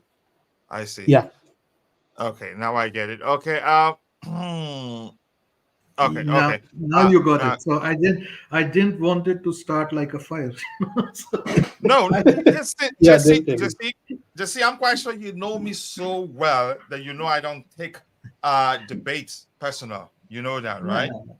Thank you. I And know, I I know know. you don't take debates personal. It makes it if we all agree we don't have a show. More Yeah, importantly, and by the way, I did send you a private message. Elaborate on that in a bit if we have time to talk. And I appreciate you always finding time to join whenever you can. yeah. Thanks. Only Gallagher and Poch. This is I think he's talking to you there. And we have Justin and Nesta saying watching from Juba, South Sudan. Welcome, Justin. Feel at home, express yourself. All we ask of you is just to keep it safe. Be sure to like the video and also do subscribe to the channel. We have just 32 likes. We should be doing better than that. And that's me to responding to my question. Fit to make the bench. Okay, that's for Cowell. Morning, Coach Santiago Muno, my assistant. Nice to see you. I appreciate you finding time to join the show, brother. I hope you're doing well. Nigerian fans, hold that. Nacho, just go away. But you were saying that Nigeria was going to win. Didn't you say that? What's his name? Rashi. Where's Victor Osimhen, African Player of the Year? Yeah, ask yourself that question. And I think you need to figure out the answer yourself. Let's see. Anything else to address here? Keep dropping the likes on the stream, people. The likes do go a long way. And Santiago Mono, nice to see you, my assistant, once more. I think I've said hello to you. Let's see. We were tighter. Silva will love that. Yeah. Let's see what else we have there. Silva is our best defender, but he doesn't have the legs. If we play high line, can get into trouble, and that's when the manager needs to know what players to start to mitigate the issue of lack of pace for Silva. And again, and I'm quite sure if you search the videos, you hear me say, even though at 38, he's still one of our best defender by miles, given his experience and everything and his ability to lead. The question is who takes up that mantle if he leaves. So yes, it is up to the coaching now to utilize him. Yep, to utilize him, find a way to mitigate the lack of pace on his part. Because if he doesn't do that, opposition managers will exploit that. And we've seen occasions where he's found himself wanting and had to bring players down. And we were lucky. I think probably he's intelligent enough to have read the game and knows that if he pulls the player down, he's not going to get a red card. And I'm quite sure you've seen him do that on occasion. He had to commit a foul to stop us from conceding. The coaching has not utilized him properly, and that's an issue on occasions that he's been exposed is lack of planning for him being part of the 11 starting 11. Silva needs to play in a center back three. Shocking, right? We don't know that. Keep dropping the likes on the stream. So let's look at the insights here. Insight says what's the name? Crystal Palace are ranked 17th in goals scored per game. They're averaging 1.1 goal, 1 goal per game. And Chelsea are ranked 8th, 1.7 goals per game. The disparity between the goal ratio for teams isn't that much actually. Goal rate for teams and unbeaten in 4 home games. Okay, we have a problem there. Have been awarded the most penalties. We know that. Chelsea haven't lost to Crystal Palace in the last 13 meetings. 13 wins. How many draws? Wow. No draws. Yeah. Because this is 13 wins. Yeah, 13 meetings, 13 wins. So 13 wins, no draws at all. So, but I can't bank on that. The insights say most likely a Chelsea win, but you can't bank on that. That's because Charity FC is well and truly in existence. In our last 5 games, we won 2, drew 1, lost 2. And that's they drew 1, won 1, and lost 1, 2, 3. And how many goals did they score in their last 5 games? They scored 1 here, 4 in total, and in just 2, and the 4 is in 2 games. And we scored how many goals in our last 5 games? We scored 3 here, 5, 6, 12 in total. So we scored more than them, a lot more than them in our last 5 games. And how many did they concede? They conceded 4 here, 6, 11, 12 goals in total, while we considered just 1, 5, 9, and 10. And how many did they consider? Let me count this again. No. We considered 1 here, 5 here, plus 4, that's 9, and then plus 1, 10 in total. Yeah, we've considered 10 goals in total. Yeah, no shocking. And they've considered how many? They've considered 4 here, 6 here, 11 here, 12 here. So they've considered 1 more than us. So not really, the disparity isn't that much. So going by the numbers alone, yeah, it looks like we're going to beat them. But I don't really rely on that. I cannot get Twitter going. It's somehow confusing my 2 emails. Figure it out. We want you to figure it out. we want to and we want to see you there immediately. Don't work so weird. Figure it out. We don't care. Just figure it out. We want you there. And this says not necessarily Dante, but you are correct in the back four physically. It's more demanding for legs of Silva, but with brains and a compact midfield, this can still be done. But the whole thing, solving the issue of him being on the pitch starts from the midfield. 2 things: the midfielders have to always be available for him to pick them out and pass for them as quickly as possible. Defensively, they have to also do a lot to ensure that he's not exposed defensively in terms of for his lack of pace, and that's something that comes down to the manager. Or maybe even if we don't have traditional DMs right now, instruct the players to pay attention not to ensure that he's not exposed. Uh,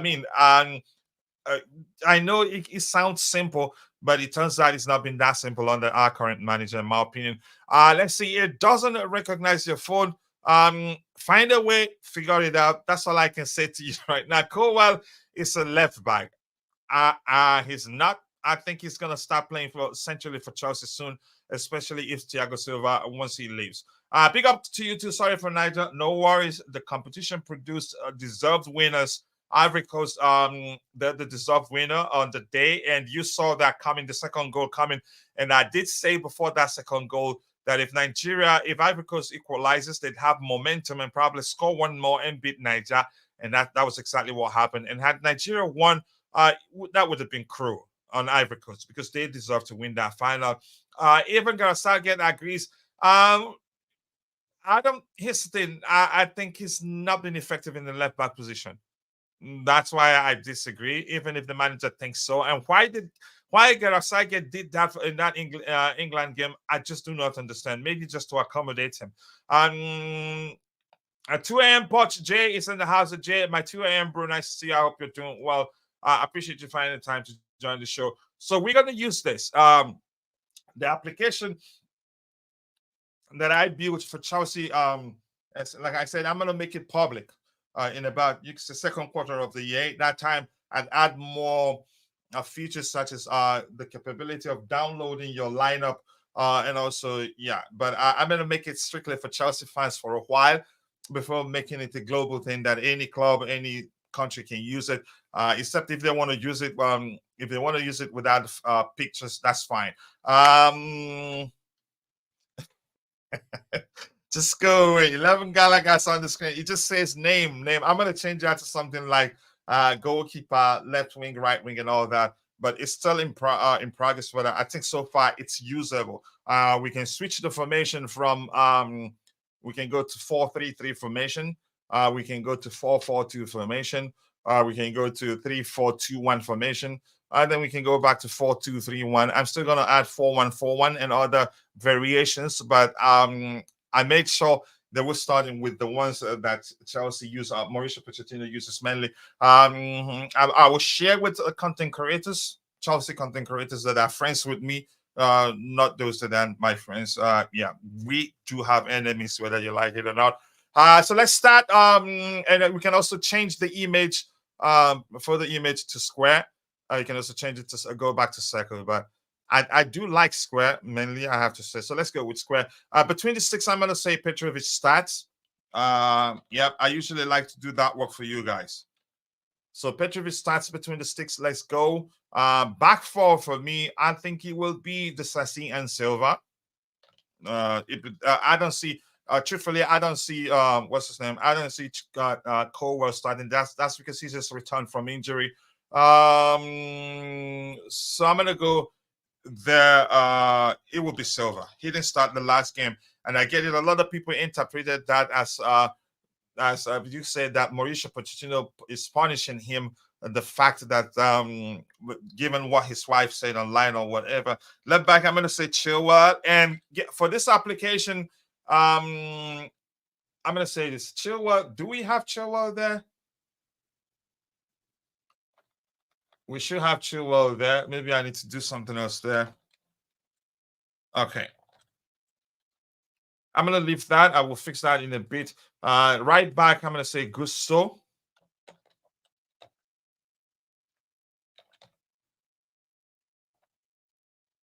Oh, not double T, one T there. Wow, what did I do? Okay, I have to fix a lot of stuff. Let me go with Gusto there. Let's hear you. Your back four. Let's hear you feel your back four, the goalkeeper in the back four. Let's hear you. Who do you think starts where? For me, I think Petrovic is going to start with no doubt because he has actually performed better than any other goalkeeper we have.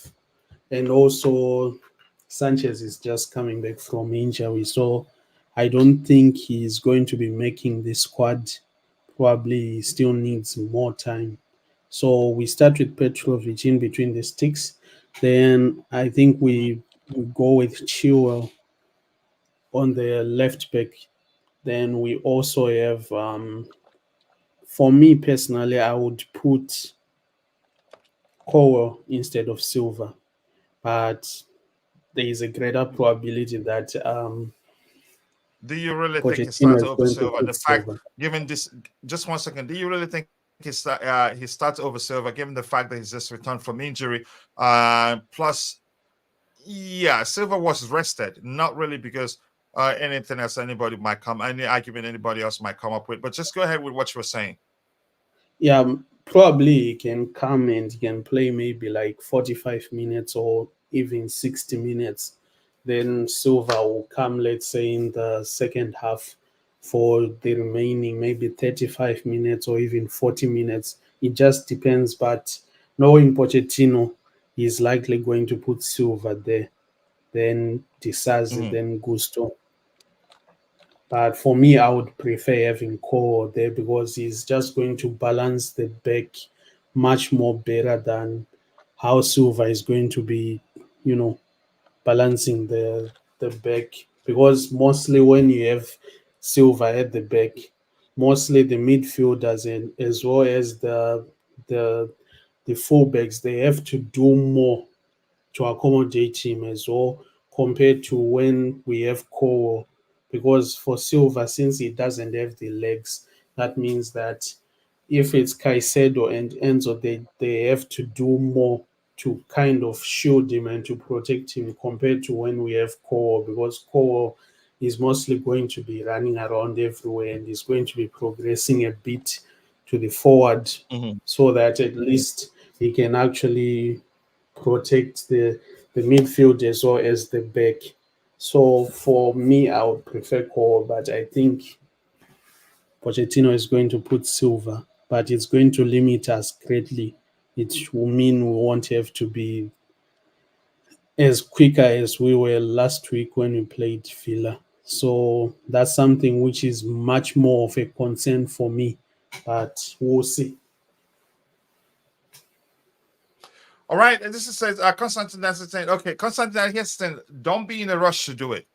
I think probably you're missing something. I'm not sure what that it is, but if you're trying to do it right now and at the same time focus on the show, chances are you will be making some silly mistakes you don't know you're making. So just just let it go at the moment, then continue later try to fix it. Let's see whatever happened to Poch change information to back three. I honestly do not know. He didn't. I think probably maybe he was just trying to play who was it we played against? Aston Villa to make Unai Emery to keep him thinking, and it worked. The formation we played on the day was effective. It doesn't really be a back. It doesn't really have to be a back three. But we've been calling for a back three. That's because we've struggled of late, and the back four approach didn't really work for us at the time. Who said that would happen anyway? Do we remember? I think I did say we no, I didn't say we were saying we were thinking because he said that during the presser. That's because it was all over the news that he was gonna, yeah, he was considering using the back three, and we were thinking maybe, given the fact that we struggled of late, that maybe he switched to a back three to as a solution to help us win games. I don't know. I think Silva starts on the bench because of pace issues. Uh, did I let's see what happens. I think Keston, let me say something Roger would always say. The manager is predictably unpredictable, which means we're not too sure what he's going to do. I'd be shocked if Silva doesn't start because the truth remains what happened last time. The fact that Silva came on later in the game, just for me, chances are he was just rested, and chances are Raheem Sterling starts the next game, even though I think he's become more of a liability than a leader. Even though he's a top earner and one of the most experienced players in the team. Yeah, I'll be shocked if he doesn't start because to me, you could argue that he's being rested. I'm not sure what else to say about that. Let's see what else we have here. Keep dropping the likes on the stream, people. The likes to go along with this X system is shocking. You could argue that has been the case since you know who took over. I hate to say his name here. It's become more of a propaganda machine than yeah, a platform for that it was before. So we wait to Cole gets injured. Then bring on Silva. Keep dropping the likes on the stream, people. The likes to go along. We appreciate you all finding time to join the show. Are you saying to give it time, coach? Not Bobby Roger or Poch. Now I'm just saying sometimes you can say under, I don't know if whether to say it'd be correct to say under pressure. Sometimes when you're desperate to get something done, you make a lot of mistakes even without knowing you're making mistakes. Because I'm quite sure you're probably missing something somewhere, or mixing up something yourself and thinking the fault that X is at fault. I'm not saying you don't know what you're doing, but I'm just saying as a human being, we such do happen to us every now and then. The Undertaker CFC, if we don't win tonight, Poch needs to be sacked. Yeah, that's just how you feel it should be. Do I think that would be the case? I don't think so. But you can argue the fact that they have three of their best players out injured, one of their best defenders, one of their two most creative players out in Eberichi Eze and what's his name, Michael Olise. I would use Silva on the right and Desasi on the left because Chile offers too much space for the opponent attackers. Silva could be more covered by Gusto. Here's the thing, my issue is always the manager. He doesn't look like he's done enough on occasions to ensure to mitigate the issues again, given to mitigate the lack of a pace Thiago Silva issue. That has always been my concern. Beyond that, yeah, I've always said even though he's 38, I think I have a lot of witnesses for that. Even though he's 38 or 39 already, he's still one of our best defenders. So if anybody says otherwise, I can find the videos where I've argued, yeah, that he's still one of our best players. But I get that. Let's see what else we have here. Breaking news: a friend of mine knows somebody in Chelsea, but and the information that I'm getting, they are looking closely at Sterling performances and more. Houston, let me say this quickly. Good luck selling Sterling. Uh, good luck. Good luck. Good luck selling Sterling, given his how much he earns weekly now. I don't see any club in the Premier League willing to pay that much money to him, given the fact that he's not performed consistently. But I want to move on to that. Let's complete the lineup building exercise, and I'll start addressing the questions you may have. Jakarta against Aston Villa Silva was dropped because of pace only. What they were only trying the long balls over defenders, and it looks like the manager knew before time that was going to be the case. Yeah, so he was prepared for it.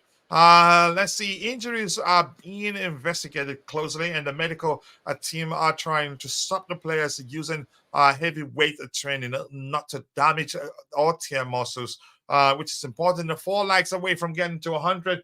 Let's make it happen. I think we need just yep. I don't make mistakes. I'm perfect now. How do I find you on X? Just search for Chelsea Perspective. I think there's only one. And share your handle here. Search for Chelsea Perspective. Not the I think Chelsea Prospect. Perspective isn't spelled fully because there's you're allowed a limited number of characters in terms of the handle and everything. But that's by the way. So the 2 6s, I'm gonna go Enzo Fernandez here. And by the way, I need your feedback on how to make this better, this application better. I think we can actually make the pictures even bigger. I think we have the space to do that. It depends on the window you're using. Maybe I'll use percentage for the CSS to calculate so that it's not too much, not too small given a particular window. So Casado here. And I do need your feedback on this application, whether you like it, whether any suggestions you have there. So we can make it even better. Silva is our best defender, no doubt. He shows example with a placement, duels, technical ability, headers, passing range, and everything. Yep, you don't take that away from him. but he lacks pace, and that's an issue. And if we cannot protect him whenever he's selected, we will be exposed, and that becomes an issue. Let's hear you, Phil Seeves, the two sixes. Let's hear you. For me, I'll still keep Caicedo and Enzo. I think their balance when they're playing closer together is much more better compared to when Mm-hmm. you have Caicedo playing as a lone six, as we saw last game. Now, go ahead. Are you still there?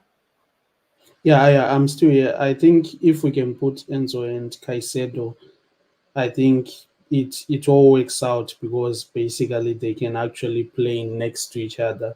So I think it's still okay that they are going to play next to each other. I don't know if you agree. Yeah. Yeah, I do agree. Definitely, the two that I think they're not tired right now. Two of them will start, especially that stellar performance from both in our last game. I think they start this game. Um, here's the thing. But Pochettino, he's predictably unpredictable.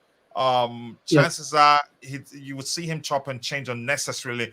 I think we need to keep the same 11 that started. Gallagher did very well in the last game. Um, again, but let's see what the manager does. Chances are JC would tell you because Madueke did very well. Chances are he drops him to the bench. We don't know. Yeah, there's a Rich, great probability that's how he is going to do because you remember the yeah, last game we played versus was it Luton when what's his name Madueke played well, but we expected him to play the next game and he was benched the next game and he had to come as a substitute. So who knows, maybe the same thing will happen today as well. But if Pochettino wants to win games, he needs to stop this chopping and changing. He needs to be consistent with the same players because if you want to win games and you keep on chopping and changing the same way Potter was doing last season, is just going to make your team, a bit weaker because the players will not be much more okay playing together after a long period of time. So I think he should just keep the same lineup as last week. yeah. I just got a message. Somebody told me just quickly. I'm going to ask you about that. That the name of the players should be black background and white text message. I think that will work better because I think the name looks a bit lost given that the background of the players' photos are all um, are white is white too. So I have to do experiment with that to see how that comes across. But I think right now it's the size of the picture is looking good. I don't know whether we have space to make it even bigger. And if you're watching, especially you, Michi, you're a content creator, let me know any feedback from you in terms of the lineup building application that built specifically for Chelsea perspective. But I will share with content creators that I love, and I don't like it, so you're not going to get it. Phil, what do you think about the lineup building app? Do you like it? And the fact that we can switch formation like this, we can go to No, four it's, three it's three. actually perfect. It's We can actually go to really four. good. Oh, you like it? Yeah, I do because it just makes things much more simpler compared to Okay. other lineup building apps that I've seen. This one is much more cleaner. Good. I'm glad my bro Phil likes it. But let's say if you're in the chat, what do you make of the application? Any feedback from you? Let's see. They would like to control the wage bill. Yep, that's very important. A lot of people aren't paying attention to that. A lot of people aren't paying attention to how bringing down the wage bill is to the current owners. And believe me, I think they've done a lot of groundworks. I don't think we'll be spending a lot in terms of player wages for years to come, and we signed excellent players, young players too. I know it will take time, but once that clicks, believe me, we will be unbeatable on so many levels. So I finally got in, but wouldn't let me change handle. Wouldn't recognize password. Again, I think you should be able to change your handle later. I don't think so. Maybe if you want to create an entirely new account, but just hit me up on Twitter. I'll see if I have any messages from you, or you can just mention me. Just go to Chelsea Perspective Twitter feed, mention me, then I'll add you. That's because probably I'm a verified user. I don't think you can send me messages like that. But we'll find a way to share, or you can just share the handle here, so that we can yeah, we can follow you, and so that I'll let the community know that Dante is in there. So the 266 we selected that, and I'm glad that we like the stuff here. Uh, Keep dropping the likes on the stream, people. How many likes do we have? 37 likes. We're not at 40. I think Gallagher starts at 10 in this game also. So I'll say Conor Gallagher. I don't think anyone else starts there but Gallagher, in my opinion. On the left, on the day, it was who played on the left? Nicholas Jackson. I think he starts. You could argue Nkunku isn't ready yet, in my opinion. Should I type Jackson? Yeah, Jackson there. And here, I think it will be Palmer. I think it will be called Palmer here. Yep, I'm loving the application too myself. About if I can, like the feedback of flipping the colors of the name of the players, I think it will be more visible, and then the name will stand out a bit rather than having too many whites there. Let's see anything else we have in the chat here. Keep dropping the likes on the stream, people. The likes do go a long way. Yeah, it says I just tried sending you a message and it blocked. Yeah, that's because I'm a verified user. Just share your handle here. Share your handle here, and I'll find you and then tell the community about it. Or you can just go to Chelsea Perspective Twitter feed and type a message there, quoting mentioning Chelsea Perspective, and then I'll add you. Then we can start exchanging messages. Palace will talk at Casado. I think something has changed. I don't think it'd be isolated. I think either the manager did his homework and found out that Casado will be more effective if he can make sure that whenever he's on the ball, he has an extra passing lane. And I used last time we talked about this, I used the example of what Kovacic and Kante both did for Jorginho at the time. Whenever Jorginho is on the ball, they always provide an extra passing lane for him, which made it easier for him to release the ball. And I think the last time Enzo did that for Casado, and it worked really well. So it's up to the manager, or I'm saying my point is either the manager did his homework and found out there should always be an extra man to provide extra passing lane for Casado to help him release the ball quickly and not get into trouble even when he's targeted. Maybe he had a good conversation with Enzo, and Enzo realized, okay, I need to do more to support him. He wasn't isolated on the day. Even when they tried to do that, it didn't work. That's because Enzo was always close with creating creating extra passing lane for Casado, and it worked perfectly. So yeah, I don't know how else to explain that. I don't think he'd be in trouble as long as we do the same thing we did the last time. Mateta will create problem to Silva. It's better to drop him. Let's see what the manager does. Big up Mitch Boy, and starting performances are going to be monitored. Chances are he starts. It's as simple as that. But let's hear you, Phil. What do you have to make with this comment there that they would target Casado? I think this time it's definitely not going to work, because if Caicedo is playing with Enzo next to him, then that means with that same whole balance we have already spoken about, it's basically not going to work. They will leave their back much more exposed, which will give us a greater probability for him to give the ball to Enzo, and for Enzo to actually find another passing lane either to Jackson or to Gallagher, which means at least the back is much more open.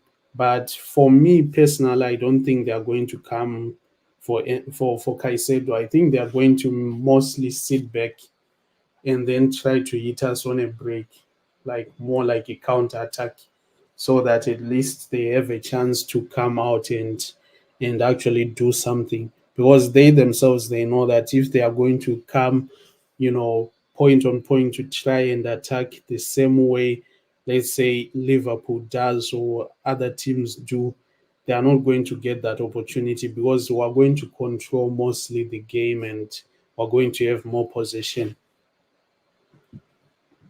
Hmm. So that's what Yeah, I I think. agree with you. Yeah. Okay, let's talk about the three behind the striker, the left wing, right wing, and 10. With his thing, I'm not too sure really that he starts with the same 11. I'd be shocked if he does that. That's because Nkunku right now, chances are he's fully fit.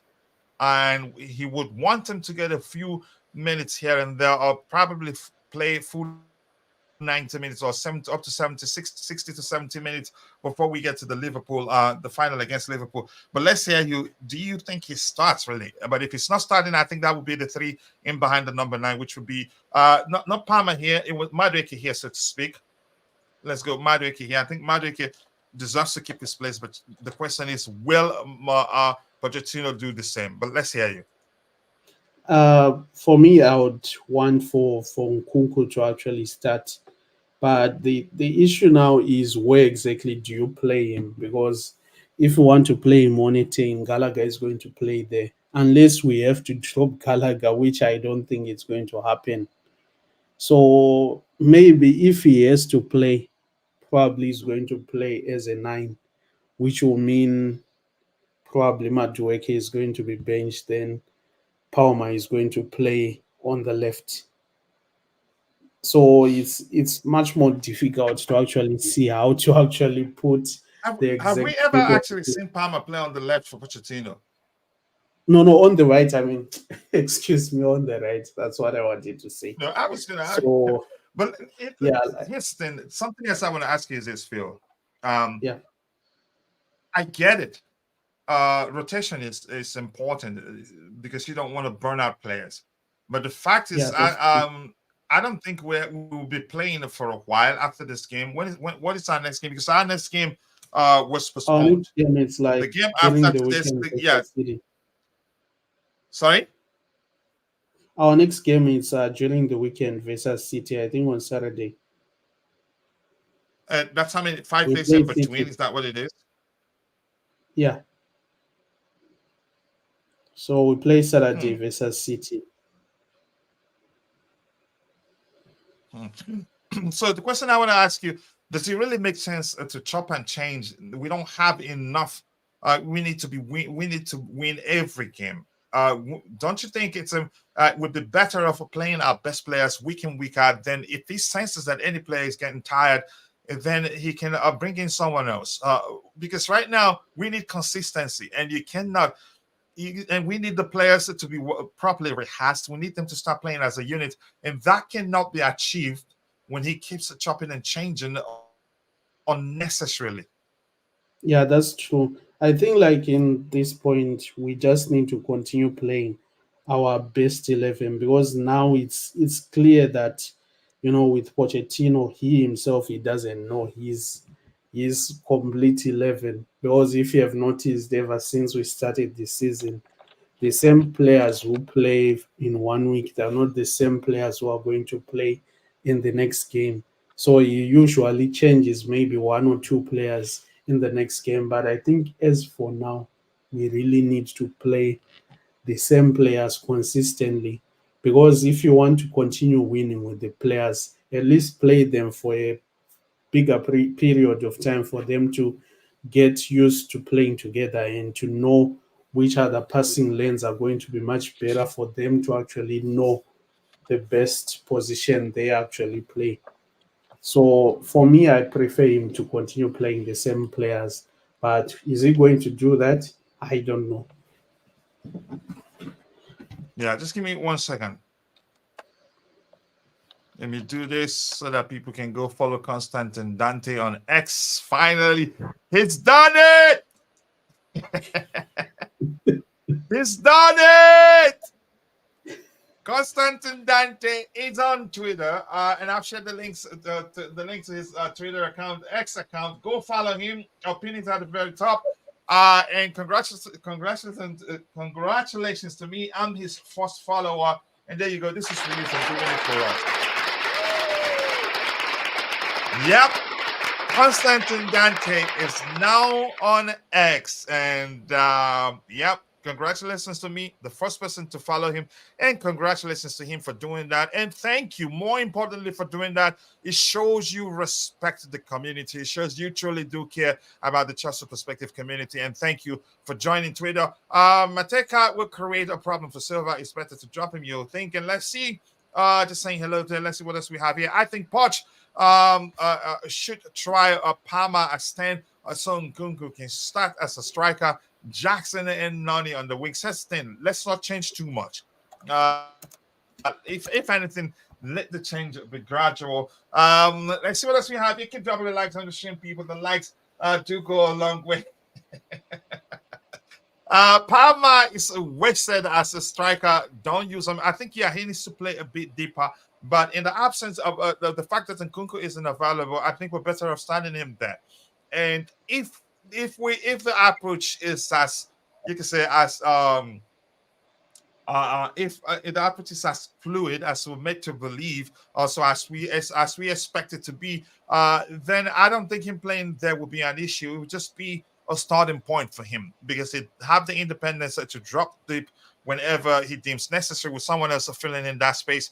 I think you could argue Aston Villa they struggled because we were so fluid that you can't pinpoint you cannot follow just one individual and say that's it. Palma can easily do a 10 role as he's still good at present. Yes, I agree with you. He reads the game so well. And by the way, I think he's won the ball on 3 occasions that has led to us scoring goals. Yep, he's that good in terms of reading the game. Dante, I will find you once coach adds you to the to the H Club. You can find him there. 39 likes, one more to get it to 40. We still have a bit of time to go. If there's nothing to talk about, we just call it a day. But chances are, I think some of you in the chat may have some questions. But at least gives you the attacking side, which Gallagher has no idea most of the time. Constantine Dante's Twitter handle is pinned, or X handle is pinned at the very top. Go follow him. His first follower. Let's see what you have here. Let's see. There's the link to his new account. I think he created a brand new account. He's forfeiting the old one for reasons. I think he doesn't want to make clear here. And Constantine, be sure to follow back those that follow you. Let's see who has followed you. I'm quite sure JC is one of them. I can't see others that follows you, but I think it will show up later. Still probably updating. He has followed by Phil. Phil is following him, and JC is following him. So Constantine, be sure to follow back those that are following you. Yep. Thank you so much for joining. That means a lot to us in the community. Yep, JC, the second follower there. Your first Chipchilla, so romantic. Just go away. Let's see, you followed as well. Yeah, I can see that on his screen there. Keep dropping the likes on the stream, people. The likes do go a long way. The handle, his account is pinned at the very top. There's a few on there, Dante. That's why I pinned his at the very top. And probably you may be seeing his old account. His current handle is Constantine 77052. That's his current YouTube handle. Twitter or X handle. Sorry for mixing it up. I keep dropping the likes on the stream, but the likes do go along. Well, I appreciate you all finding the time to join the stream. 40 likes, that's good, but I'm quite sure we should be doing way better than that.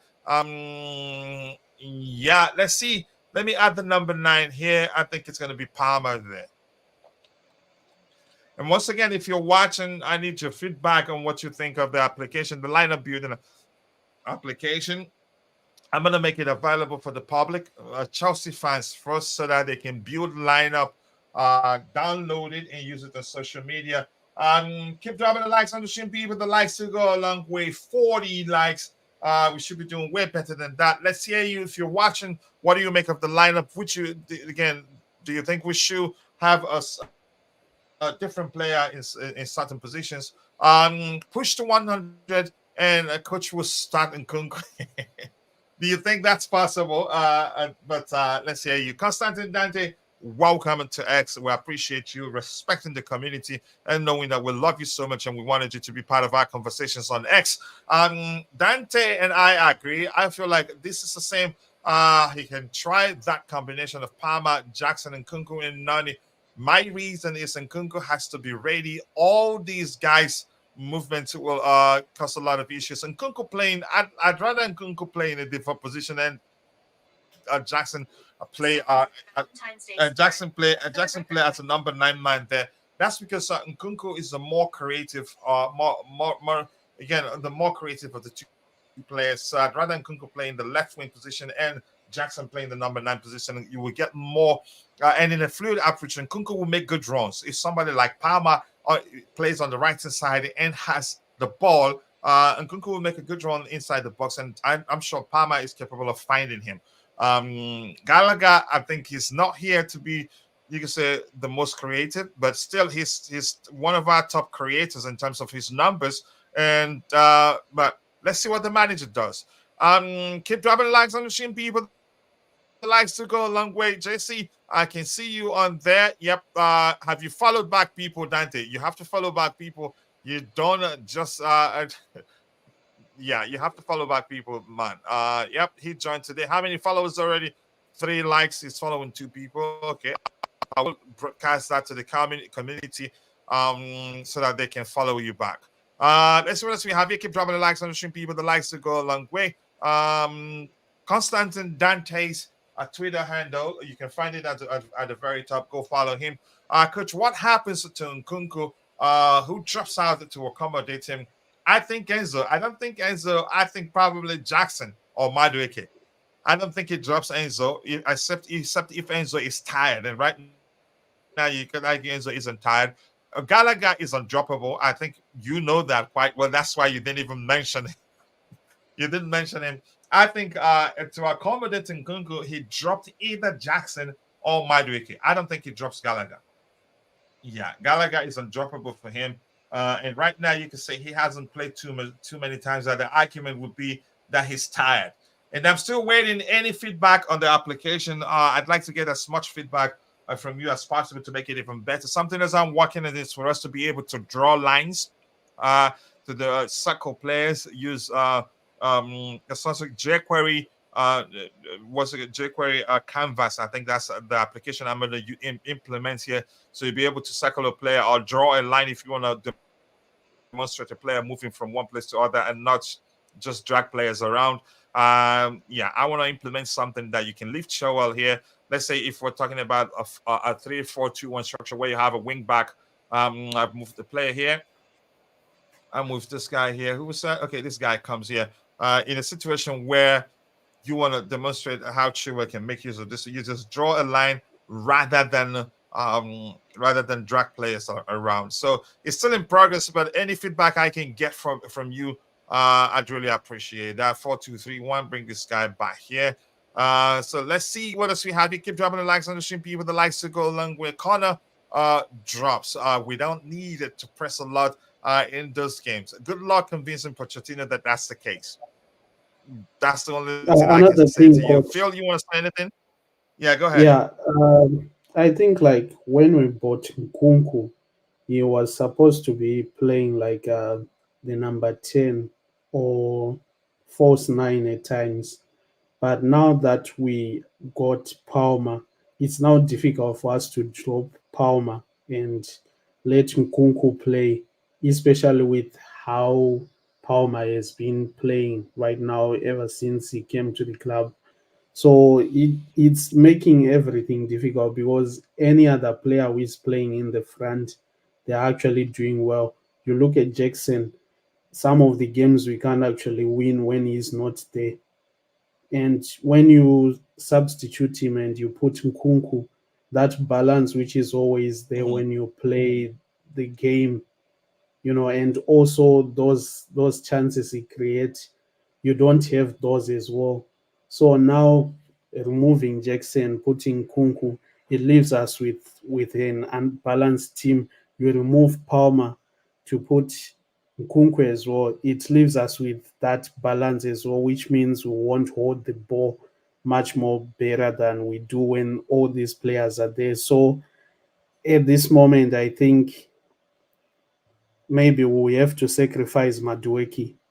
Then we have to play Palmer on the right. Then we have to put Nkunku maybe as a false nine because I don't think there is any other option, and he needs to play most of these games before we can actually go and play the final at Wembley, because I feel like he's going to be an important player for us when we play that final.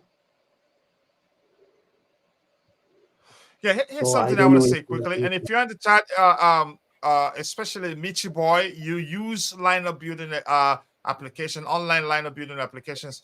I want to hear from you. What do you think about the application we're using right now? It's custom made for Chelsea perspective, which I'm going to share with some of the content creators that I like, but I don't like it, so you're not going to get to use it.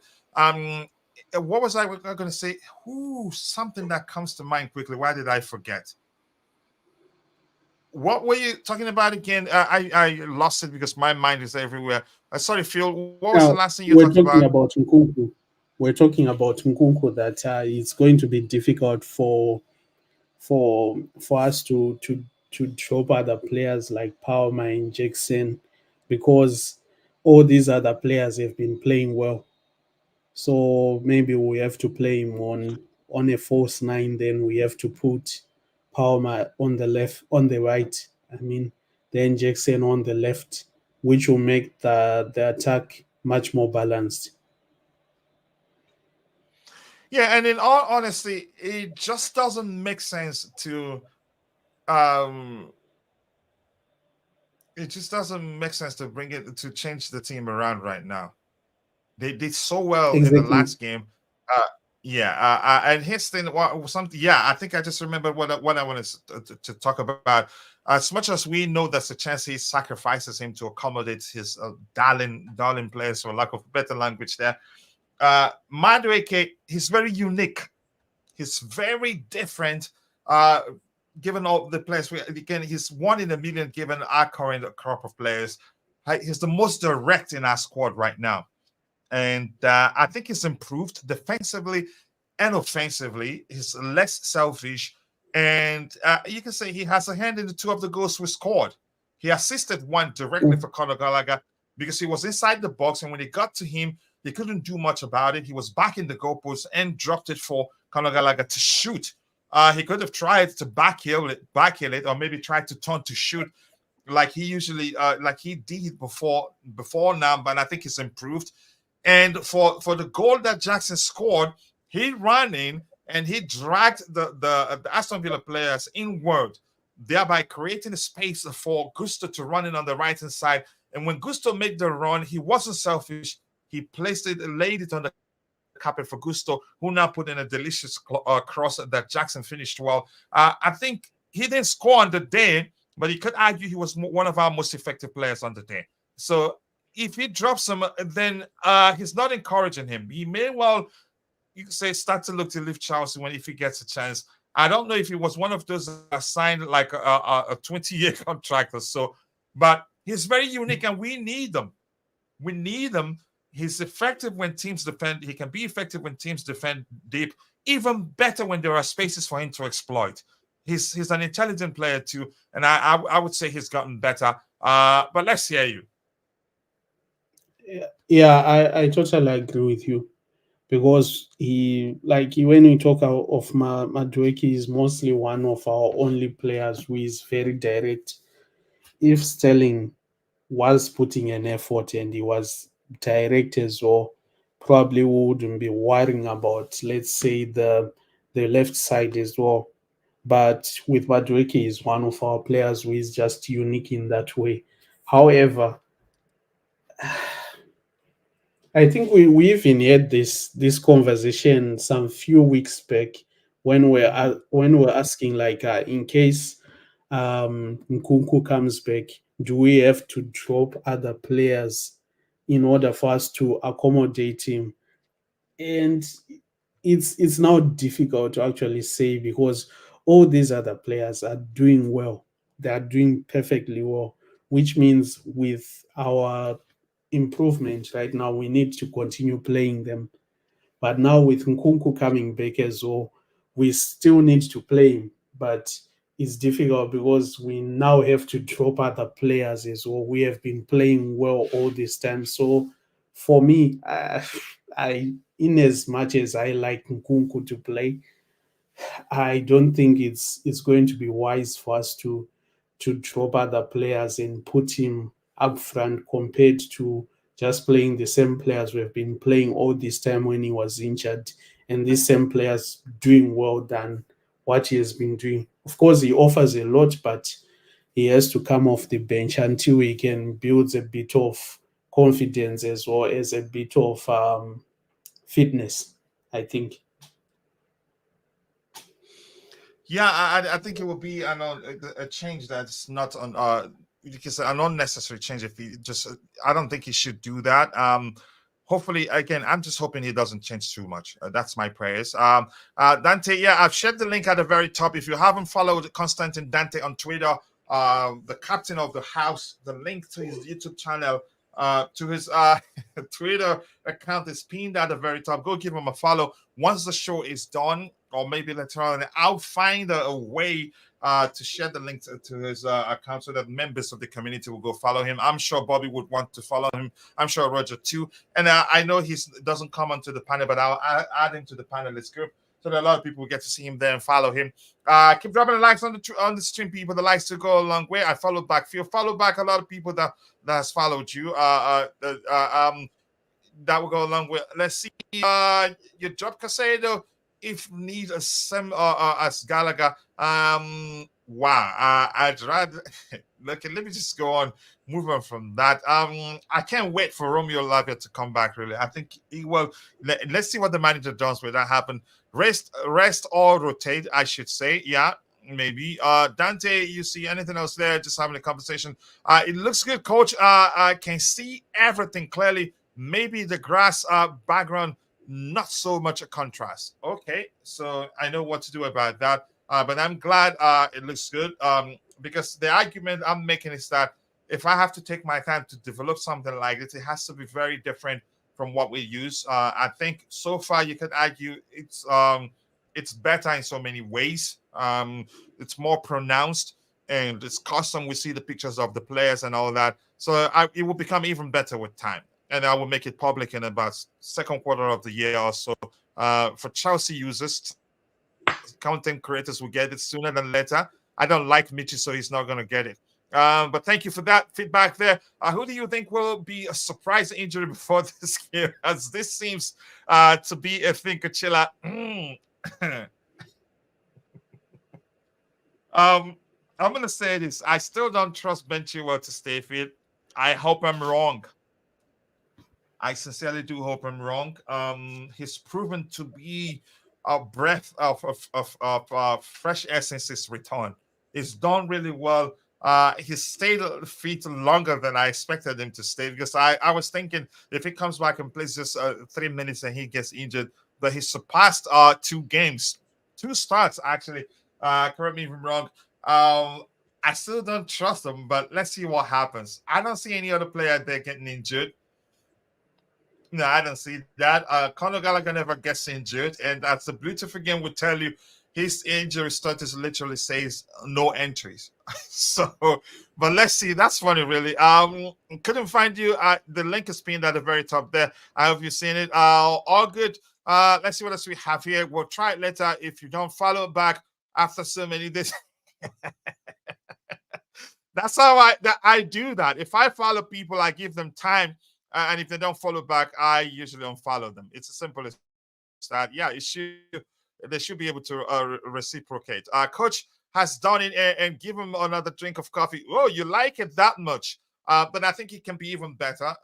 We need to be able to draw lines and not drag players all the time. But I'm glad you guys like it. Sterling will start. Chances that that's the case. The manager may have rested him in the game, but I have to argue he's become more of a liability than a leader, or he hasn't led by example. The most inconsistent player, he was rested. Yeah, that may well be the case. And pundits were given Pochettino credit, saying he had the cojones to rest some of the big names, and it led to such an excellent performance by the team on the day. Force 9 Palmer isn't what we need. But if Nkunku isn't playing, I think he's the one to start there. And in a fluid approach, you won't even know that he's playing there. That, yeah, my opinion. But nice to see you, Chelsea Holic. I hope you're doing well. Portugal needs to put the two midfielders closer together. Not putting them closer isn't what it is. It is when we know that as it is, Casado usually is the one that stays here, and Enzo has the independence to be his feet on the pitch. Enzo has the independence to be wherever he deems fit on the pitch. But what we need is if Casado is here, whenever he's on the ball, we don't let him be isolated. Somebody else needs to come close to create extra passing lane for him to make it easier for him to release the ball. I don't want a situation, we don't want a situation where he's on the ball and there will be nobody to come, you can say, to create extra passing lane for him, making it difficult for him to release the ball. And the opposition teams looks like they learned that he's usually isolated. And in two games we lost in a row, he was targeted. But in the last game, Enzo made it easier for him, always close by to help. And even when Enzo wasn't there, other players were close by to help him. Yeah, so let's see what else we have here. I would take out Gallagher and play Palmer as 10 and play Nkunku and left wing and Jackson right wing. Good luck. Good luck seeing that. And you know that's never going to happen. Let's see what else we have here. Keep dropping. Love it. Good. Whoa! Michi Boy loves the online application. And I'm going to repeat myself. During first or second quarter, before the end of second quarter of the year, I'm going to make the application available for Chelsea fans on Chelsea Perspective website, and also it will be downloadable. You create a lineup, you download it and use it online. So I'm glad Michi Boy likes it, even though I don't like him. He's going to be one of those for us to start using it. This is my opinion, Coach. I think Potter should also drop Gallagher. Why not drop? I don't think he will. You're not paying attention. Even if you think Gallagher isn't good enough, he's the manager's most important player. I'd rather we play Chukwuemeka. Gallagher not too good in advancing the ball forward, but there are something else he does that Chukwuemeka can now bring you, and that's not me saying he's better than Carney. Surely Nkunku starts. You can see he was not happy before Villa game when he scored, smashed the header on halfway link and looked at Poch. Okay, let's see if that happens. Nkunku for Madueke and Palmer on the right. And hello to you there, Garden of Swords. Nice to see you. It's been a minute. I hope you're doing well. I won't say much about Nkunku with this injury record. With his injury record, I have no complaints whether he starts or not. Just make sure, yep, better for him to regain fitness and stay fit than risk it. Yep. And if you remember, Poch was actually saying before he returned from injury that Nkunku was pushing to start participating, and he told him no.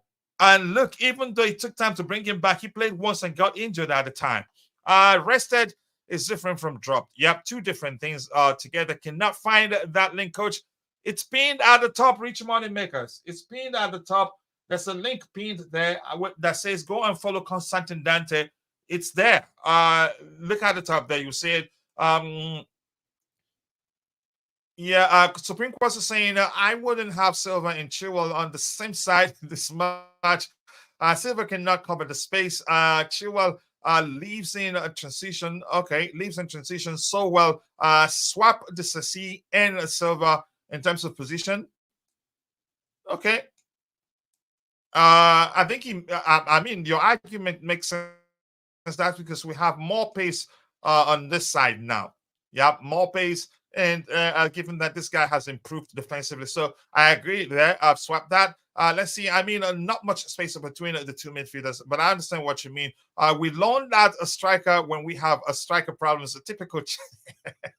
Yeah, that didn't make sense. I did not. And the shows before Breuer went out on loan, I was arguing that I don't think the club would let him go without bringing in a striker. It turns out the manager didn't like him that much. All he was saying in public was just him pretending just to make sure the player isn't unhappy. Chelsea fans are calling this game El Sakiko.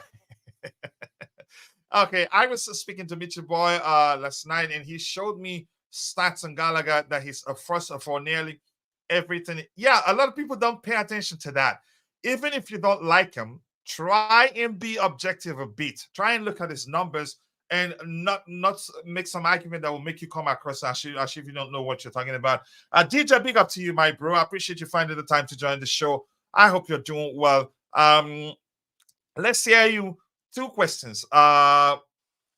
What what is hold on? BRC saying, Coach, you have something about me. I just said switch the Sassy and Silver 30 minutes ago, and you said no. Did I really? I didn't. I must have missed it. Apologies. I don't. I BRC. I don't operate like that. I don't have anything against you, bro. I love you. Did I? Maybe I was just too busy trying to do something else at the time. And did you elaborate? Let's say maybe I read it, but you didn't give me the reason why that should be the case. And chances are, every time they've started together, the Sassi is always on the right hand side. But apologies if you think that's the case. Oh my God, BRZ. Coach Posh is asking you where's Sterling. Maybe we should just call this preferred lineup. Big up, Coach. Love from Iraq. Kurdistanic. Mabas 05, nice to see you. Thank you, Iraqi brother, blue brother. Thank you for finding the time to join us. I appreciate you, Mabas. I hope you're doing well. Thank you so much for joining us. Palmer is suffering from that false nine role. Palmer, for me, comes across as if he's a bit tired, but we don't have much choice now. It's a conundrum. Pochettino must find a solution. Yeah, let's hear you, DJ. Let's hear you. Two questions. What do you make of the lineup? And are you looking for three questions actually? Are you looking forward to this game? What do you make of the lineup? And then what do you make of the application we're using specifically for Chelsea fans? Let's hear you. Big up to you, good chiller. Big up to everyone in the stream. Everyone just smash the like and subscribe. I'll be honest with you, good chiller. I've only just come in now, so I don't know what this new app is. I'm not going to lie to you, bro. So you'll probably be asking me the wrong person. I'm probably going to go and see what is this new app. Sorry. Kichilla. No, it's just a lineup building. We use it for building lineups. Oh, sorry, bro. Exercise. I thought you were talking about something completely different. I was looking at it. This I developed this.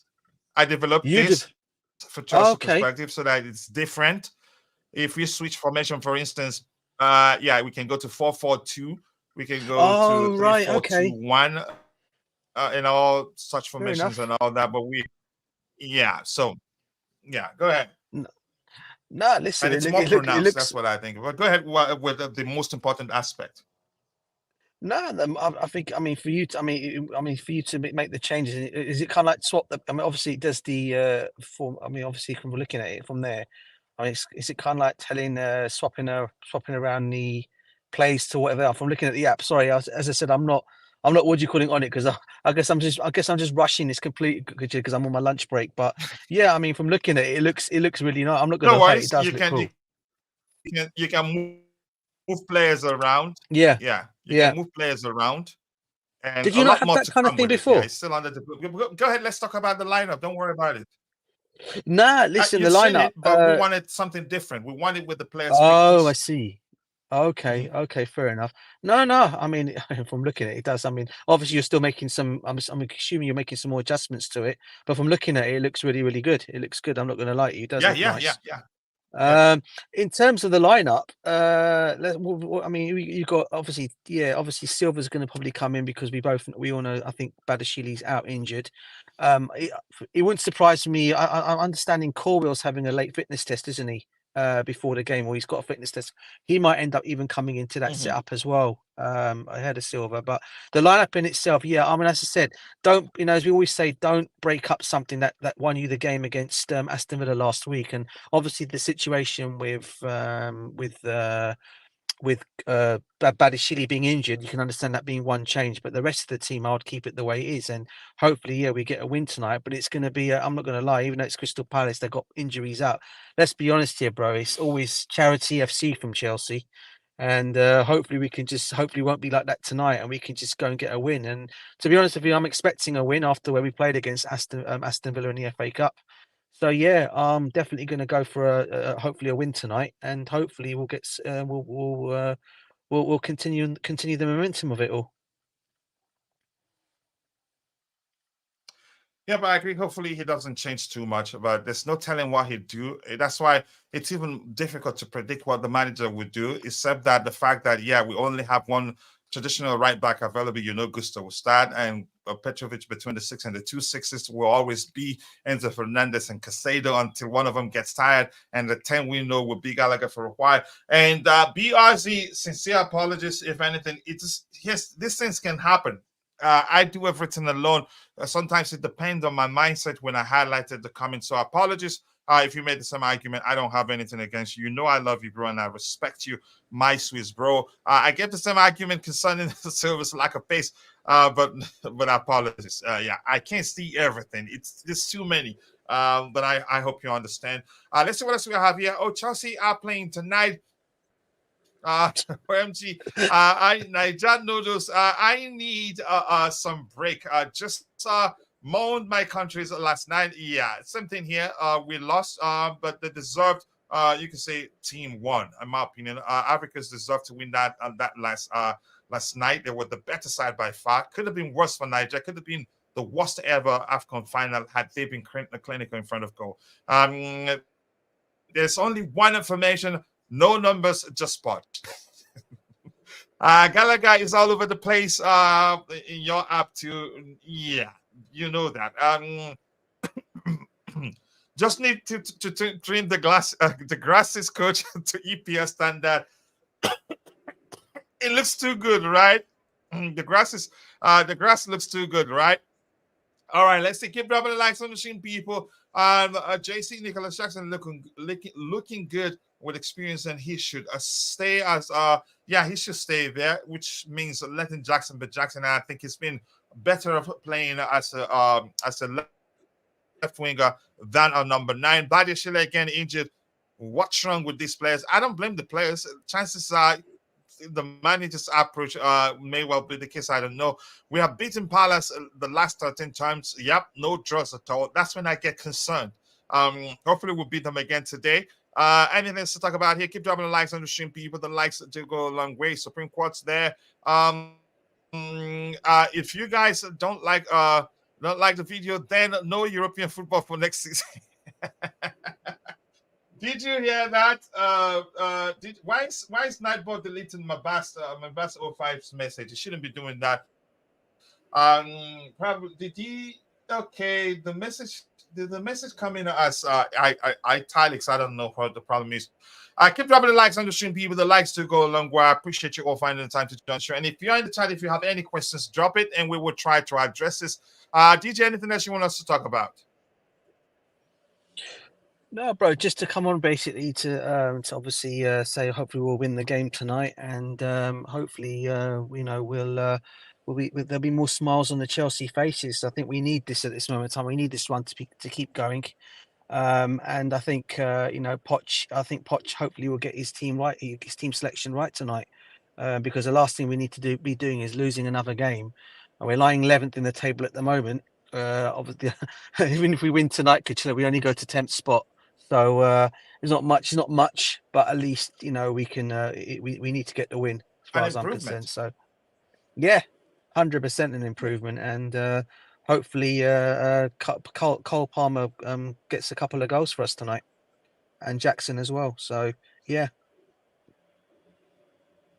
Yeah, I do agree with you. And Mabas, I'm not sure. I think Mabas was you were a moderator here, so I'm not sure what happens, but we'll handle that in a bit once the show ends. And avoid using more than 3 emojis so it doesn't time you out. Mabas is saying Mabas is saying Nicholas Jackson on the left wing reminds me of Nicholas Anelka, left wing during the 2009-10 season. Anelka, what a finisher he was. The sort of chances Anelka did put away at the time, you start questioning whether it was an own goal or whether he touched it. He was that clinical. We really should be only adding world-class players to this squad from now on, but that's just your opinion. But I think that will happen. I do think that will happen. I think the owners, as much as they want to build a team that will start winning in the future, I think probably they realize, let me just leave it at, as much as they believe signing these young players will help the team to start winning, they probably by now must have learned that, to achieve anything immediately, we have to have a perfect mix of experience and youth. for that to happen. And I don't think anybody can argue otherwise, because even if you think their aim is just to make profit, they're not going to make that if we're not in Europe, if we're not winning competitions. It's as simple as that. Keep dropping the likes on the stream, people. The likes to go a long way. Coach, why is it that when you switch shapes a couple of times, Gallagher ends up all over Cassandra? That's because it's still, you can say, under development. It doesn't reset the positions. Like, for instance, if I move this guy here now, and if I switch formation, it'd still be there. You see that it didn't switch that much, if you get the point. So yeah, let's just leave it here. So it doesn't reset position whenever I do that. Saying we need to trust in our CB's next season. We will have Cowell, the Sasi, Fafana, Chalobah, Gilchrist, Humphreys probably will come back. Badia Shile, I don't think he may want to go. I think the manager likes him as long as he's fit. I think Pochettino has demonstrated that he does trust him. But that's just my opinion. Keep dropping the likes on the stream, people. The likes do go a long way. I appreciate you all finding the time to join the show. This says here, maybe Chalobah will also go. We don't know. But if he plays well, we're going to keep him. Remember the case of Marco Correa. Everybody thought he was gone. Now it turns out he's not going anywhere. I would like to give chance to Humphreys or Gilchrist to keep one, loan the other. It's for me, from what I've seen so far, you could argue Humphreys is better on the ball, but that's just all I know at the moment. My Mystic Cat says 3-0 Chelsea. Money makers. And Mystic Cat did say Nigeria was going to beat Ivory Coast. Yeah, coach, adding two world class players each window from now on should be fine. That's because, yeah, we don't need to be making too many signings, given that we do have a lot of good players in every position. Then Diaz saying if Silva, Chalobah, and Badiashile go, we will need a new CB. Yeah. But right now, I don't think it makes sense to sign any new CB. Anelka played as a lone striker when Drogba got injured at the start of the 2008-09 season. But when Drogba came back from injury, Anelka played as left wing from three. Anelka, front three was Anelka, Drogba, Kalu. Was a decent front three. Yeah, Kalu was decent for Chelsea, but he was never exceptional for Chelsea. But he's a fighter anyway. Yeah. I don't know. Anything else you want us to talk about, Phil, or should we call it a day? I think if we can end just now, I'll just go help my boy start getting ready for school. Let's hear you. At the moment, I think we've exhausted just about everything. My Mhm. prediction today, I predict us to win at least 3-0 comfortably, because I Yeah, feel you think like this, yeah, go ahead. the lineup we have made today, maybe it might be the same lineup, maybe it might not be the same lineup, but any lineup we're going to put today should be a very good lineup in order for us to just kill off the game in the first half and just continue the second half Mhm. much more relaxed, like how we did when we played with Aston Villa.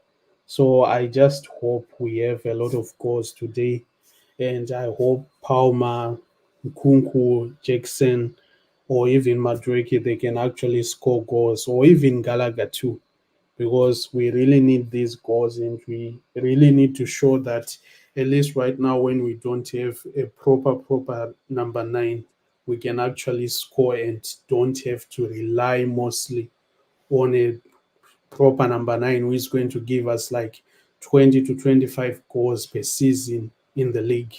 So I see us Mhm. winning today comfortably. So I just hope it all comes to light, because I wouldn't want for us to have another, another session maybe tomorrow with everyone crying here and everyone saying poach out, poach out, poach out, because believe me, we're really tired of that. So at least for Pochettino to win, he needs to just continue what he has been doing since last week. If it ain't broke, don't fix it. So that's what Yeah, I it's as simple think. as that. Yeah. Thank you so much, Phil. I cannot thank you enough for finding the time to be with me on the panel. It's been you and I mainly. DJ joined, and thank you for DJ, who was actually driving at the time, for finding time to join. I'm going to catch up with what we have in the chat, and then we'll call it a day. Yeah, Coach, adding to, yep, I think we've addressed that one. And the CSA, then if Silva, Chalaba, and Badiashile go, we will need a CB. I think I've addressed that one too. I think I've addressed that one too. Did I go back up? I think I did. Let's see what else do we have here. Everyone in the chat, subscribe to Chelsea Meet Your Boy, and he will give excellent analysis on every Chelsea game. If you're lucky, you will have the very intelligent Roger on there. You heard him. Go and subscribe to Chelsea Meet Your Boy YouTube channel. Let's help him get to 2K subscribers as soon as possible. At times, Joko played on the right wing, whenever Kalu was injured or going to AFCON with Ivory Coast coach during mid-season. Okay, thank you for that information right there. I'm tired of Chelsea fans asking for me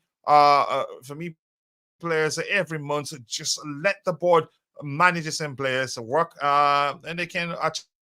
Coach, I'm asking to leave the chat for now. I have something important waiting for me. Let's talk on the next stream. Love you all, Chelsea family. Love you too, brother. Talk to you soon. I appreciate you for finding time to join us. My bro, thank you so much.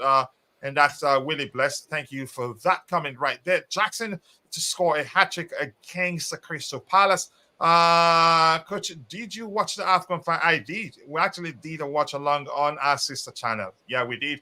Let's say Osimhen and Theo Hernandez. Theo Hernandez, a fine player. Do I think we can get him? Probably too expensive. I think we'll be looking for a cheaper option. Or in my opinion, maybe the club will feel like I think we're good in that department. I feel sorry for Osimhen. He didn't get proper service from the front three, and the midfield. If he had Chukwuemeka or Eze at central attacking midfield, he would have scored goals at AFCON. You could argue that's the case. Let's see. Great show to all the panelists and members. We don't really need a CB. I don't think we need a CB2.